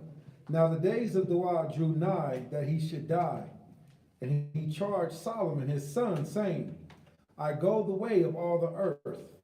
Be thou strong, therefore, and show thyself a man, and keep the charge of Yahweh the When you Elohim. say word charge, most times that word is going to be command. All right, go ahead. And keep the charge of Yahweh the Elohim to walk in his ways, to keep his statutes and his judgments, and his judgments and his testimonies, Right. as it is written in the law of Mashah. So he telling his son, keep the commandments of Yahweh. This is King David that everybody want to sing about, make songs about, and do Davidic dance in their churches and twirling and stuff and banners and flags. He's saying to his son, who's the wisest man that ever lived, keep commandments. And then we come up with our little soybean peanut brain and say, no, we don't got to do that no more. You got the Most High's favorite king telling the wisest man that ever walked the earth, keep the commandments. Okay, go ahead. As it is written in the law of Mashah, that thou mayest prosper in all that thou doest, that Yahweh may continue his word which he spake concerning me, saying, Right. if thy children take heed to their way, to walk before me in truth with all their heart and with all their soul, there shall not fail thee a man on the throne of Yasharallah. Now, did King David do that? Did King Solomon do that? 1 Kings chapter 11, 9 chapters over, he started worshiping pagan gods. Started celebrating January New Year's. Started doing Christmas, worshiping Saturn and the gods of agriculture. Started doing, even Groundhog's Day is a pagan day. What's it, Imbulof? Imbulof. Look that up. Imbulof. Is that right? No, I wasn't aware of It's it. Imbulak. All right, so it's a false pagan day also.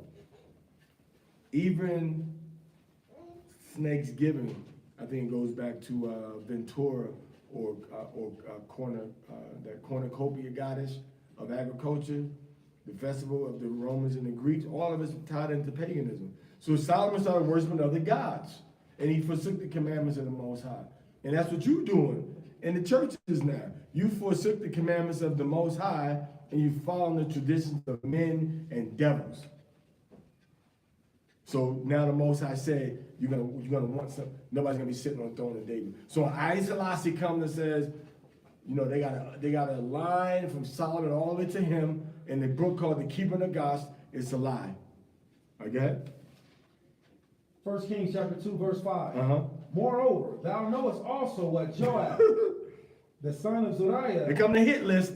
did to me, and what he did to the two captains of the host of Israel, unto Abner, the son of Ner, and unto Amasa, the son of Jether, whom he slew and shed the blood of war in peace, and put the blood of war upon his girdle that was about his loins, and in his shoes that were on his feet. Wow. Verse 6. Do therefore according to thy wisdom, and not let his hoary head go down to the grave in peace. The whorehead means white or gray. Like don't let him, even though he old, kill him. So Solomon hands was clean from blood, but Solomon knew how to command executions.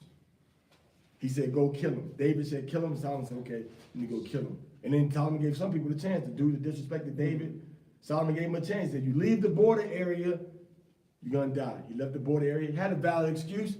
Solomon said, I ain't trying to hear it. Kill him. Did he? Who? The one who left. Yeah, he left the area and Solomon had him killed. He said he left the border areas. The next dude, they gonna try to, we'll find it, we'll see. I think it's, right here, Gera. Shemai, the son of Gera, the Benjamite. He gave him a second chance. All right, go ahead.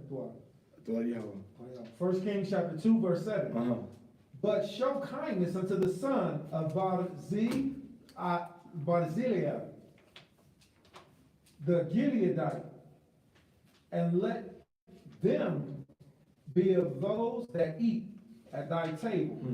For they came to me when I fled because of Absalom thy brother. Verse 8. And behold, thou hast with thee Shimei, the son of Gera, a Benjamite of Burden, which cursed me with a grievous curse. Shemaiah is his dude's name. So he cursed David. He cursed the king. And king let him live. But I guess when the dude cursed me, it's like, well, maybe he just sent for the Most High to curse me. But sitting on his deathbed, he's like, wait a minute. Wait a minute. He disrespected me, the king. Okay. Because he was setting the stage also, because now that dude and him and his children gonna think that they can disrespect King Solomon. And now Solomon may inherit a problem that of an uprising could do with the powerful man from the house of Saul. He said, okay, you know what? I'll let you live. Now dude became humble and said, King, I apologize, I was wrong. Solomon might have let him live, but dude didn't say nothing else to him about it. So he said, kill him. Kill him, kill him, kill him. All right, go ahead.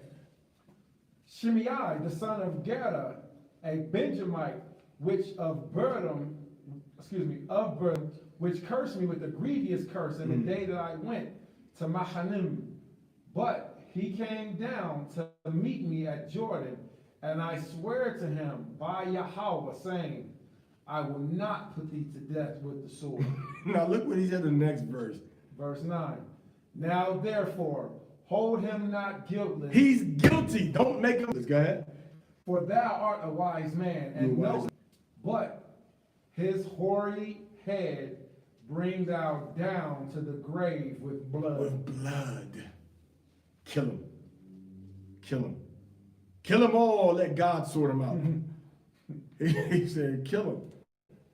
He said, killing is my business and business is good. And it says the last call before alcohol. This is the last sale before I expire. David said, I got to go out with a bang. I started out killing Goliath, and when I die, I'm going to leave a hit list for you on my legacy of being a warrior king poet. Warrior poet king. It must live on. So he said, you got to kill this guy, kill this guy, kill this guy. But he was merciful toward that guy. He still messed up. Go ahead. 1 Kings chapter 2, verse 10. So David slept with his fathers and was buried in the city of David. Right. Verse 11. At the days that David reigned over Israel were 40 years. 7 years he reigned in Hebron, and 33 years reigned he in Jerusalem. Verse Father. And his kingdom was established greatly. Hallelujah. Hallelujah. How many verses we got for the other one? 19. Okay. All right, you want to get back on the control panel? All right, was it chapter 2, verse 1 through 19? 13. Chapter 13, 1 through 19? Okay. It was the blessing, man.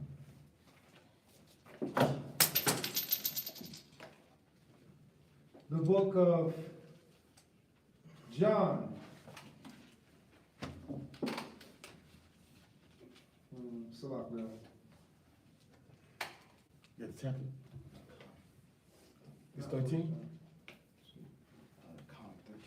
1 through 19. Chapter 13, verse 1 through 19. The book of John, chapter 13.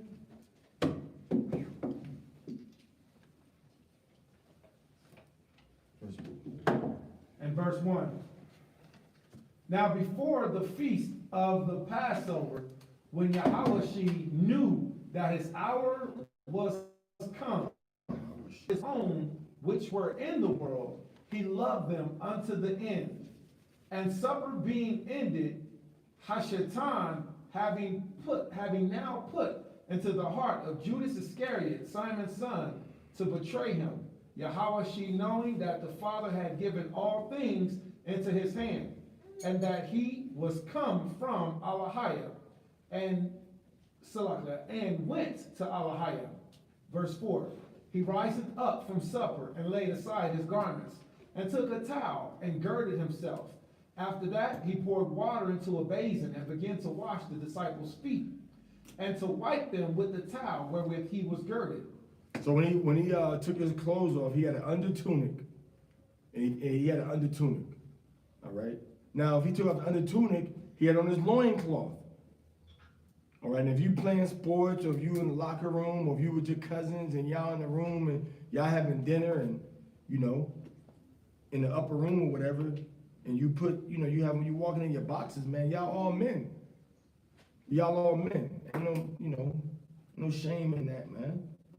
All right, so Yahushua, is about to do what to his disciples? Go ahead. Verse 6, John chapter 13.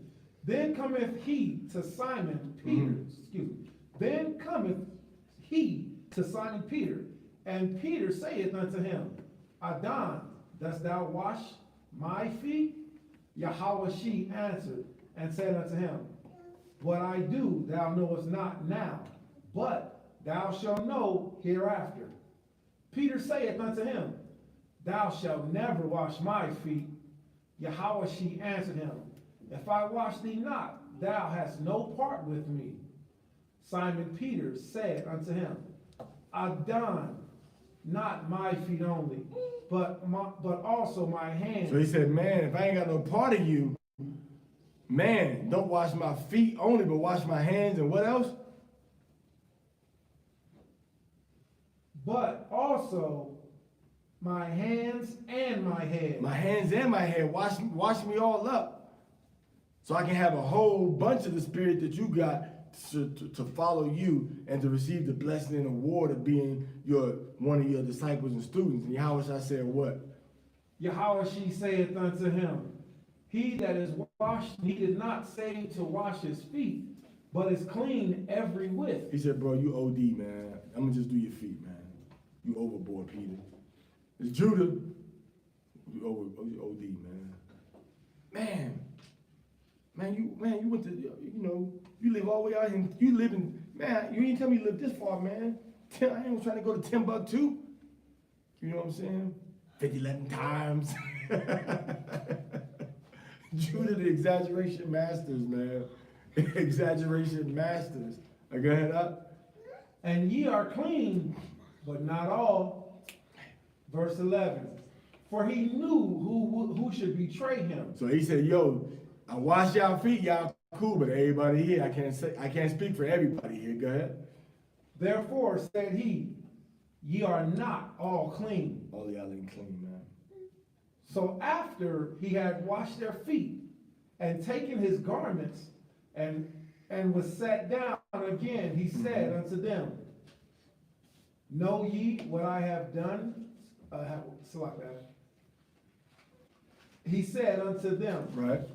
Know ye what I have done to you? Verse 13. Ye call me Master and Lord, and ye say, Well, for I am. Verse 14. If I then, your Lord and Master, have washed your feet, ye also ought to wash one another's feet. So hear that? All these Israelite congregations, all these people that believe in the churches and we're supposed to be washing each other's feet. Supposed to be washing each other's feet. And saying the blessing of Manasseh and Ephraim. We're supposed to be doing all of that. These are things that show you what is the proper sidors what's the proper liturgy of doing things. So the Most High show you this. How Yahweh said, "This is what I want y'all to be doing now, man. Wash each other's feet." So you gotta wash each other's feet. Feet. Is it feet? Yeah. Okay. Watch what you're doing, man. Lift it up. Lift it up. All right. Okay. John chapter 13, verse 15. Uh-huh. For I have given you an example that ye should do as I have done to you. Verse 16. Verily, verily, I say unto you, the servant is not greater than his Adon, than his Lord. Neither he that is sent greater than he. So your Lord, you all are my servants. So if I wash feet, y'all need to be washing feet too. All right. All right, go ahead, please. Well, I'm going to straighten that up. Verse 17, John chapter 13. If ye know these things, happy are ye if ye do them. I speak not of you all. I know whom I have chosen, but that the scripture may be fulfilled. He that eateth bread with me have lifted up his heel against me.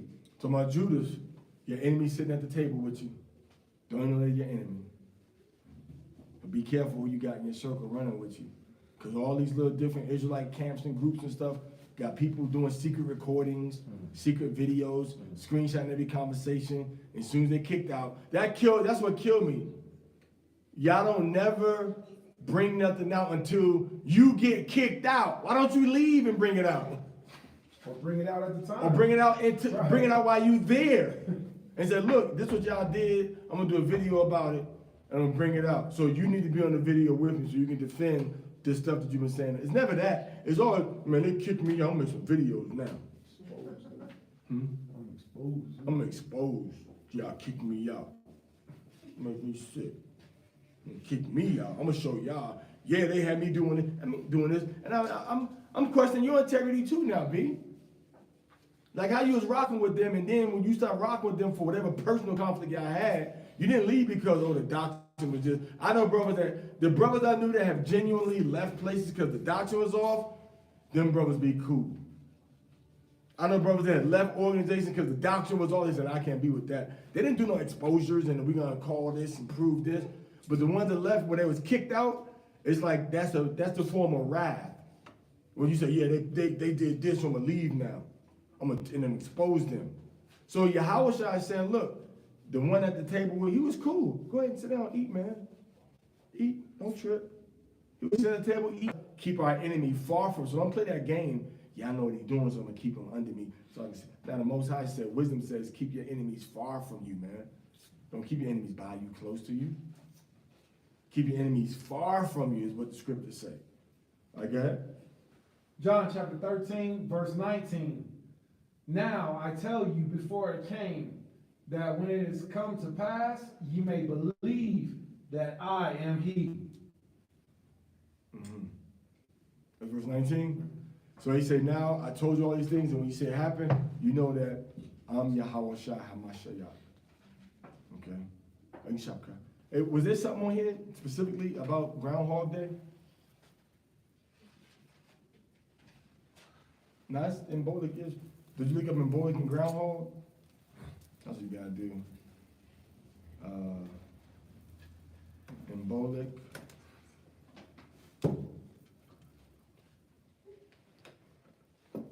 Embolic Groundhog Day. All right, it says,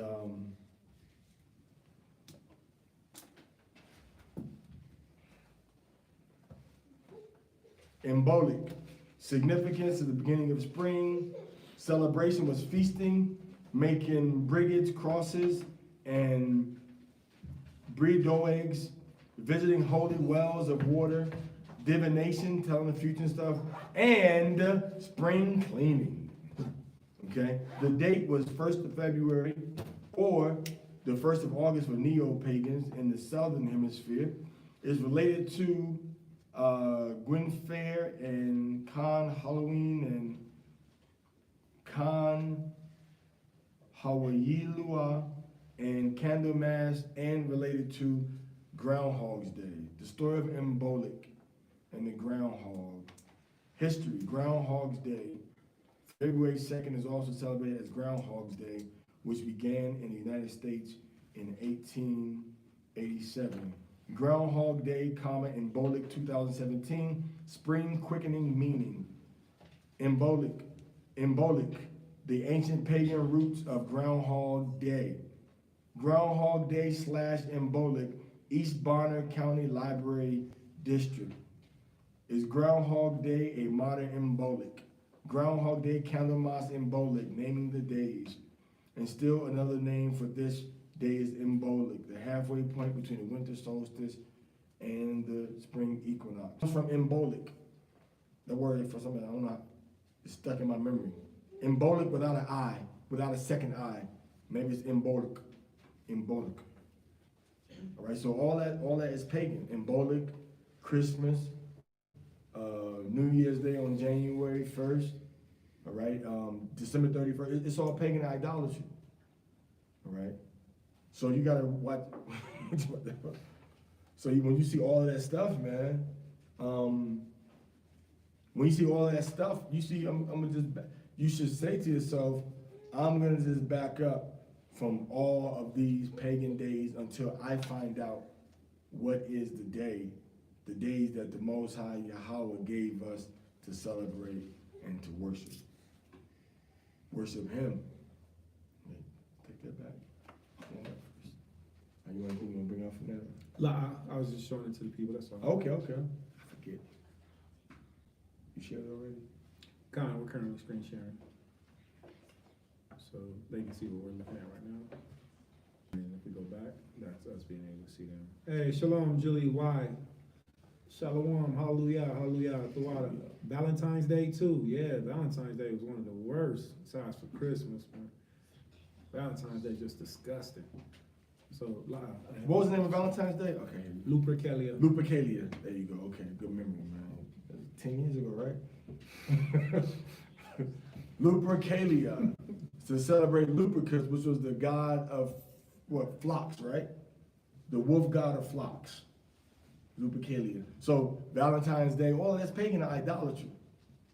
All that's pagan idolatry. Bridget or Brigid, whatever. Fertility rites, poetry. Man, that's what kills about these white people, especially now, that they always have stuff for fertility. When everybody else just have children normally. They can't have children or what? They always want some type of fertility and praying to have some babies or whatever. That's why they did the in vitro fertilization. You know what I'm saying? How many faces she got? Oh, there you go. Is that horns or crescents? Look like horns. They got the horns right there. Is it 3 of them? Goddess of fire, fertility. Yeah, I think she got 3 heads. She got.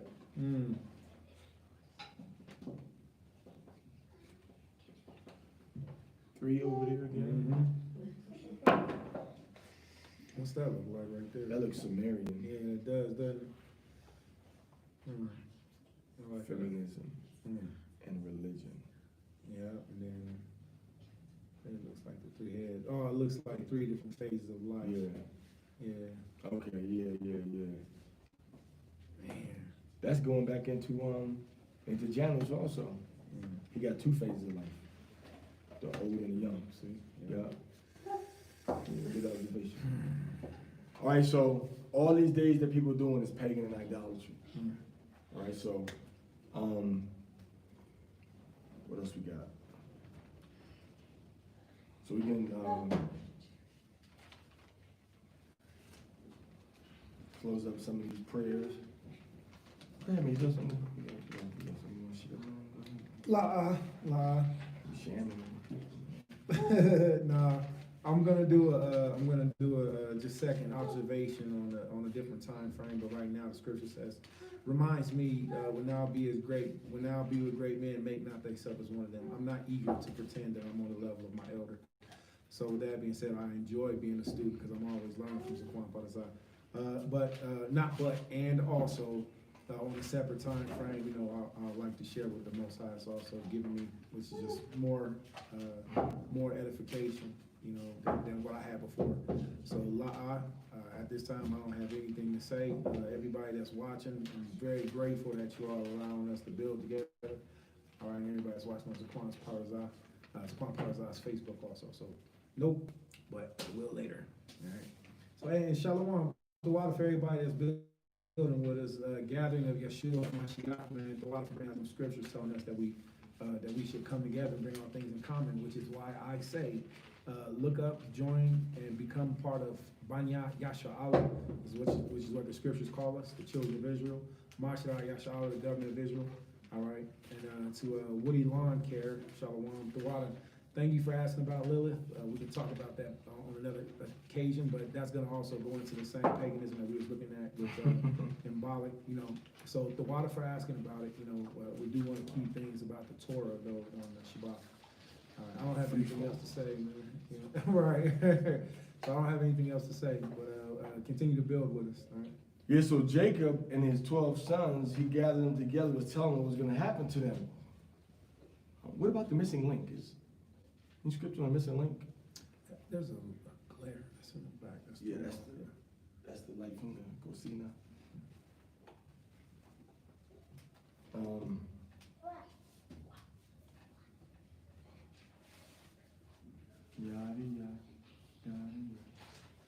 All right, so let me finish up.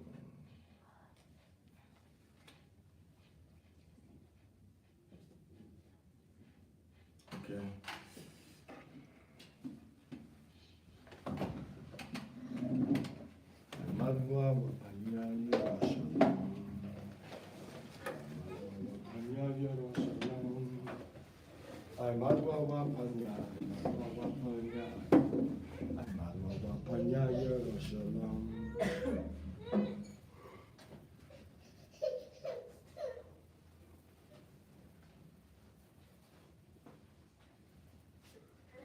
Okay, everybody.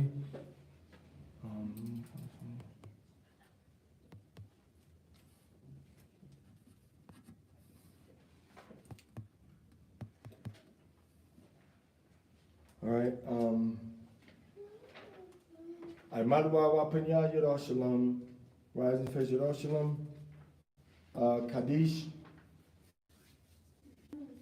David, king of Saul, and Hoshea Mashiach, king of North Lord, Lion of the tribe of Judah. Amen. In our lifetime, in our days, in the lifetime of the entire house of Saul, speedily and soon say Amen. Amen. Amen. Amen. May his great name be blessed forever. May his great name be blessed forever. And to all eternity blessed. And to all eternity blessed. May his great name be blessed forever. And to all eternity blessed and praised, glorified, exalted, and extolled. Honor is one lauded, be named the Holy One, blessed be he. Amen. Beyond all the blessings, hymns, praises, and constellations that are uttered in the world, and say Amen. Amen. May the prayers and supplications of Rosh Allah be accepted by your Father, who's in heaven, and say Amen. Amen. May there be abundant peace in heaven and good life, satisfaction, help, comfort, refuge, healing, redemption, forgiveness, atonement, relief, and salvation for us and for all Rosh Allah, and say Amen. Amen. May he who makes peace in his high places grant peace upon us and for all Rosh Allah, and say Amen. Amen. Bashem. Yahweh Shai. Hamashiach. Aleinu. It is our duty to praise the Master of all, to ascribe reigns to the author of creation, who has not made us like the nations of the lands, nor placed us like the families of the earth, who has not made our portion like theirs, nor our destiny like all their multitudes. For they worship vanity and emptiness, and pray to God who cannot save. But we bow and worship and thank the Supreme King of Kings, the Holy One. Blessed be He who extends the heavens and establishes the earth, whose throne of glory is the heavens above, whose highest presence is the highest heights. He is our high, there is no other. Truly He is our King, there is none else. As it is written in His Torah, He shall know and take to heart this day, the house of Lahaya and Alhaim, in the heavens above and the earth below, there is no other. Bashan, Yahushai, Mashiach, Amen. Amen. Shemai. Yasharallah. Yahweh. Eloheinu. Yahweh. Akkad, Wahapta, At Yahweh, Alahayika, Bakal Lababka, Wabakal Napashka, Wabakal Ma'atka, La'atakwam, La'atatar, La'atbanya, Inka, Wahapta, La'aika, Kamawaka, Anya Yahweh. Hear, O Israel, Yahweh our power, Yahweh is one. And thou shalt love Yahweh thy power with all thy heart, and with all thy soul, and with all thy might. Thou shalt not avenge, nor bear any grudge against the children of thy people, but thou shalt love thy neighbor as thyself. 10 Debartium, 10 Commandments.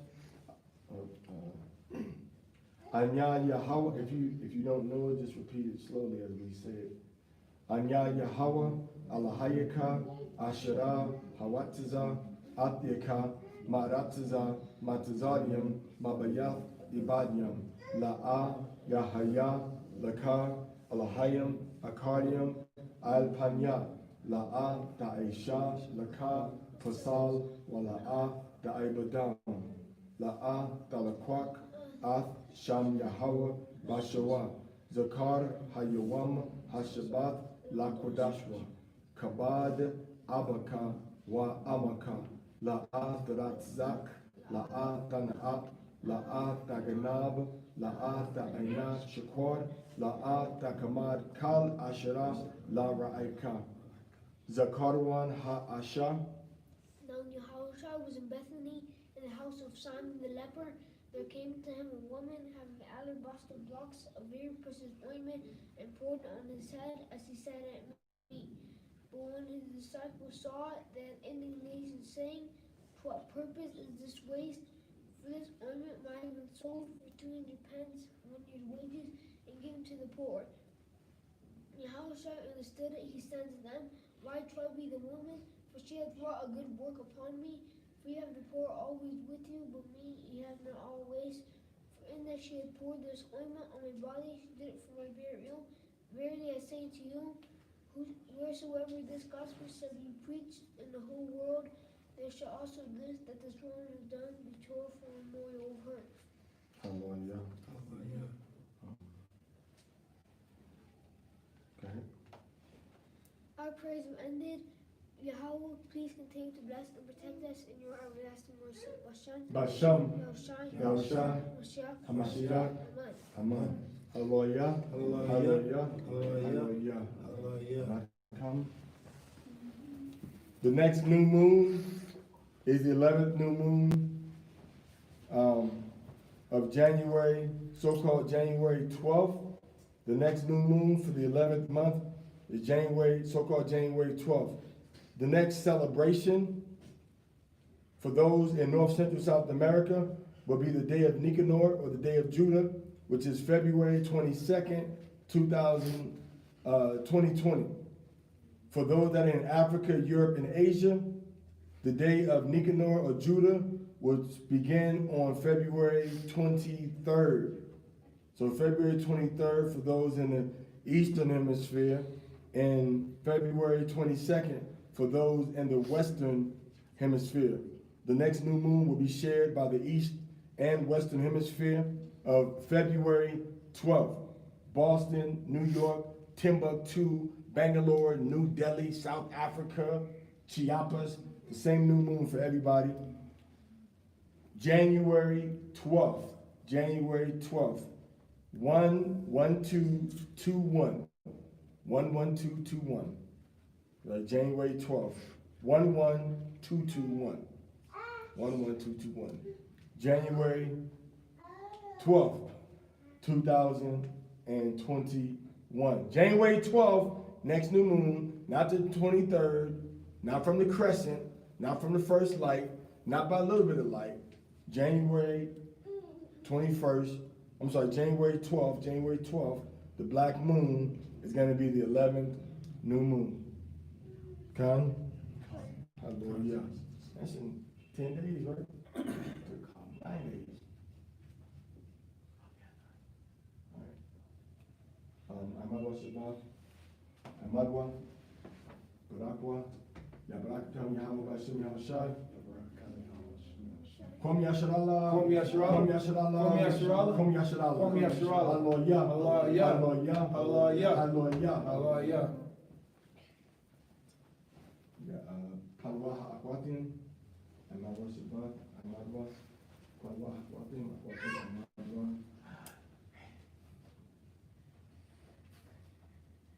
Amadwa Shabbat. Amadwa. Barakwa. Yashamar Kam Yahweh Bashem Yahushai. Kwam Yahweh, Kwam Yahweh, Kwam Yahweh Shai, Kwam Yahweh Shai, Kwam Yasharallah, Kwam Yasharallah, Kwam Yasharallah, Kwam Yasharallah, Kwam Kwam Yasharallah, Hallelujah, Hallelujah, Hallelujah, Hallelujah, Hallelujah, Hallelujah. That in time.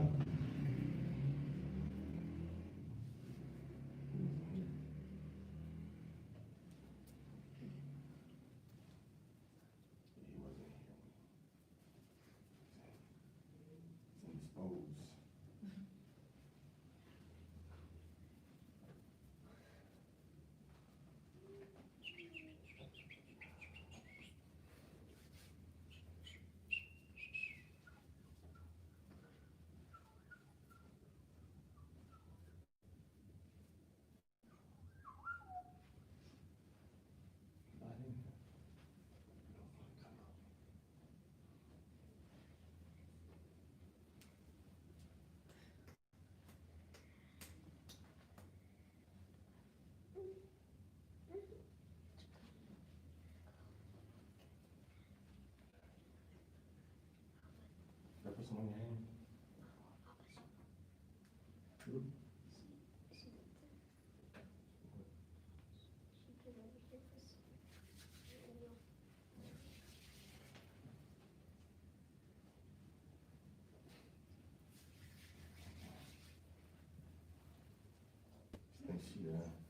Think she Manasseh.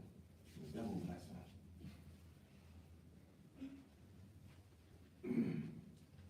Yabarakaka Yahweh wa Yashamarka. Amen. Ya'al Yahweh Panya wa Aliyaka wa Yakanka. Amen. Yasha'al Yahweh Panya wa Aliyaka wa Yashamlika. Shalom. Amen. Yahweh Barak Rapa Shemar Chazak. Yahweh Barak Rapa Shemar Chazak. Yahweh Barak Rapa Shemar Chazak. Bashem Yahweh Shai Hamashiach. Amen.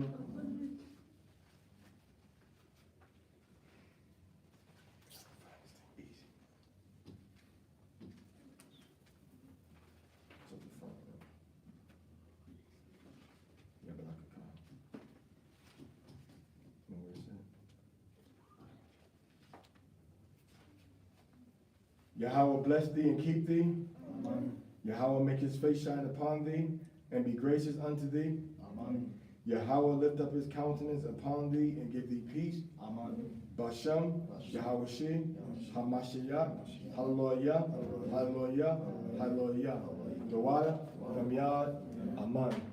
Shema Yasha Allah, Yahweh Allah Hayana, Yahweh Akkad, Yahweh Akkad. Shema Yasha Allah, Yahweh Allah Hayana, Yahweh Akkad, Yahweh Akkad. Shema Yasha Allah, Yahweh Allah Hayana, Yahweh Akkad, Yahweh Akkad. That's it.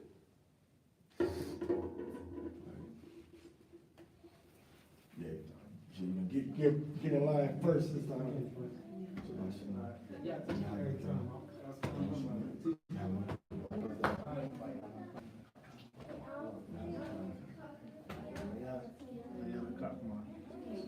I appreciate you. Hallelujah.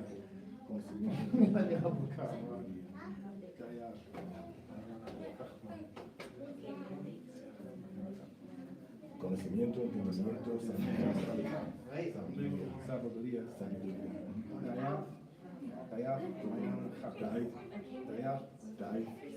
Bayana. You know that. Ah, Daya. Oh, you know that.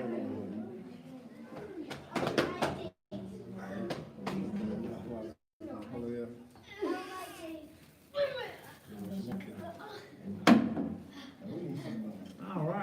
Shalom, Yashar, y'all rock out, Yashar, with so much scripture made my mustache go up. So much education made my mustache go crazy.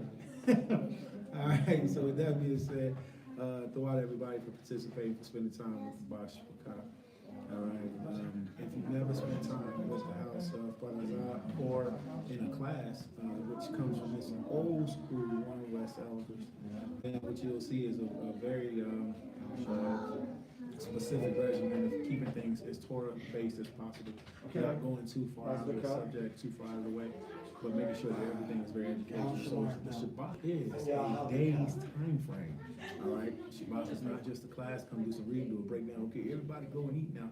No, it's really a time frame of a day that's supposed to be spent. So salute to everybody that's kept the Shabbat and watched this video, kept it with us. We've been on for about 5 hours now. All right, so with that being said, if anybody would like to build with us later, just hit us up. Keep in contact with us. All right, this is Mashar Yashala, all right, also known as the government of Israel. Banya Yashala, which means the children of Israel. Okay, and if you would like to, you can contact me personally. I am a public servant of the government of Israel, and I can contact, and I can put you in contact with other Israelites, 614-999-2677. We can put you in contact with other Israelite community members that can help you within your local city gates. All right. Also, let's get this symbol real quick.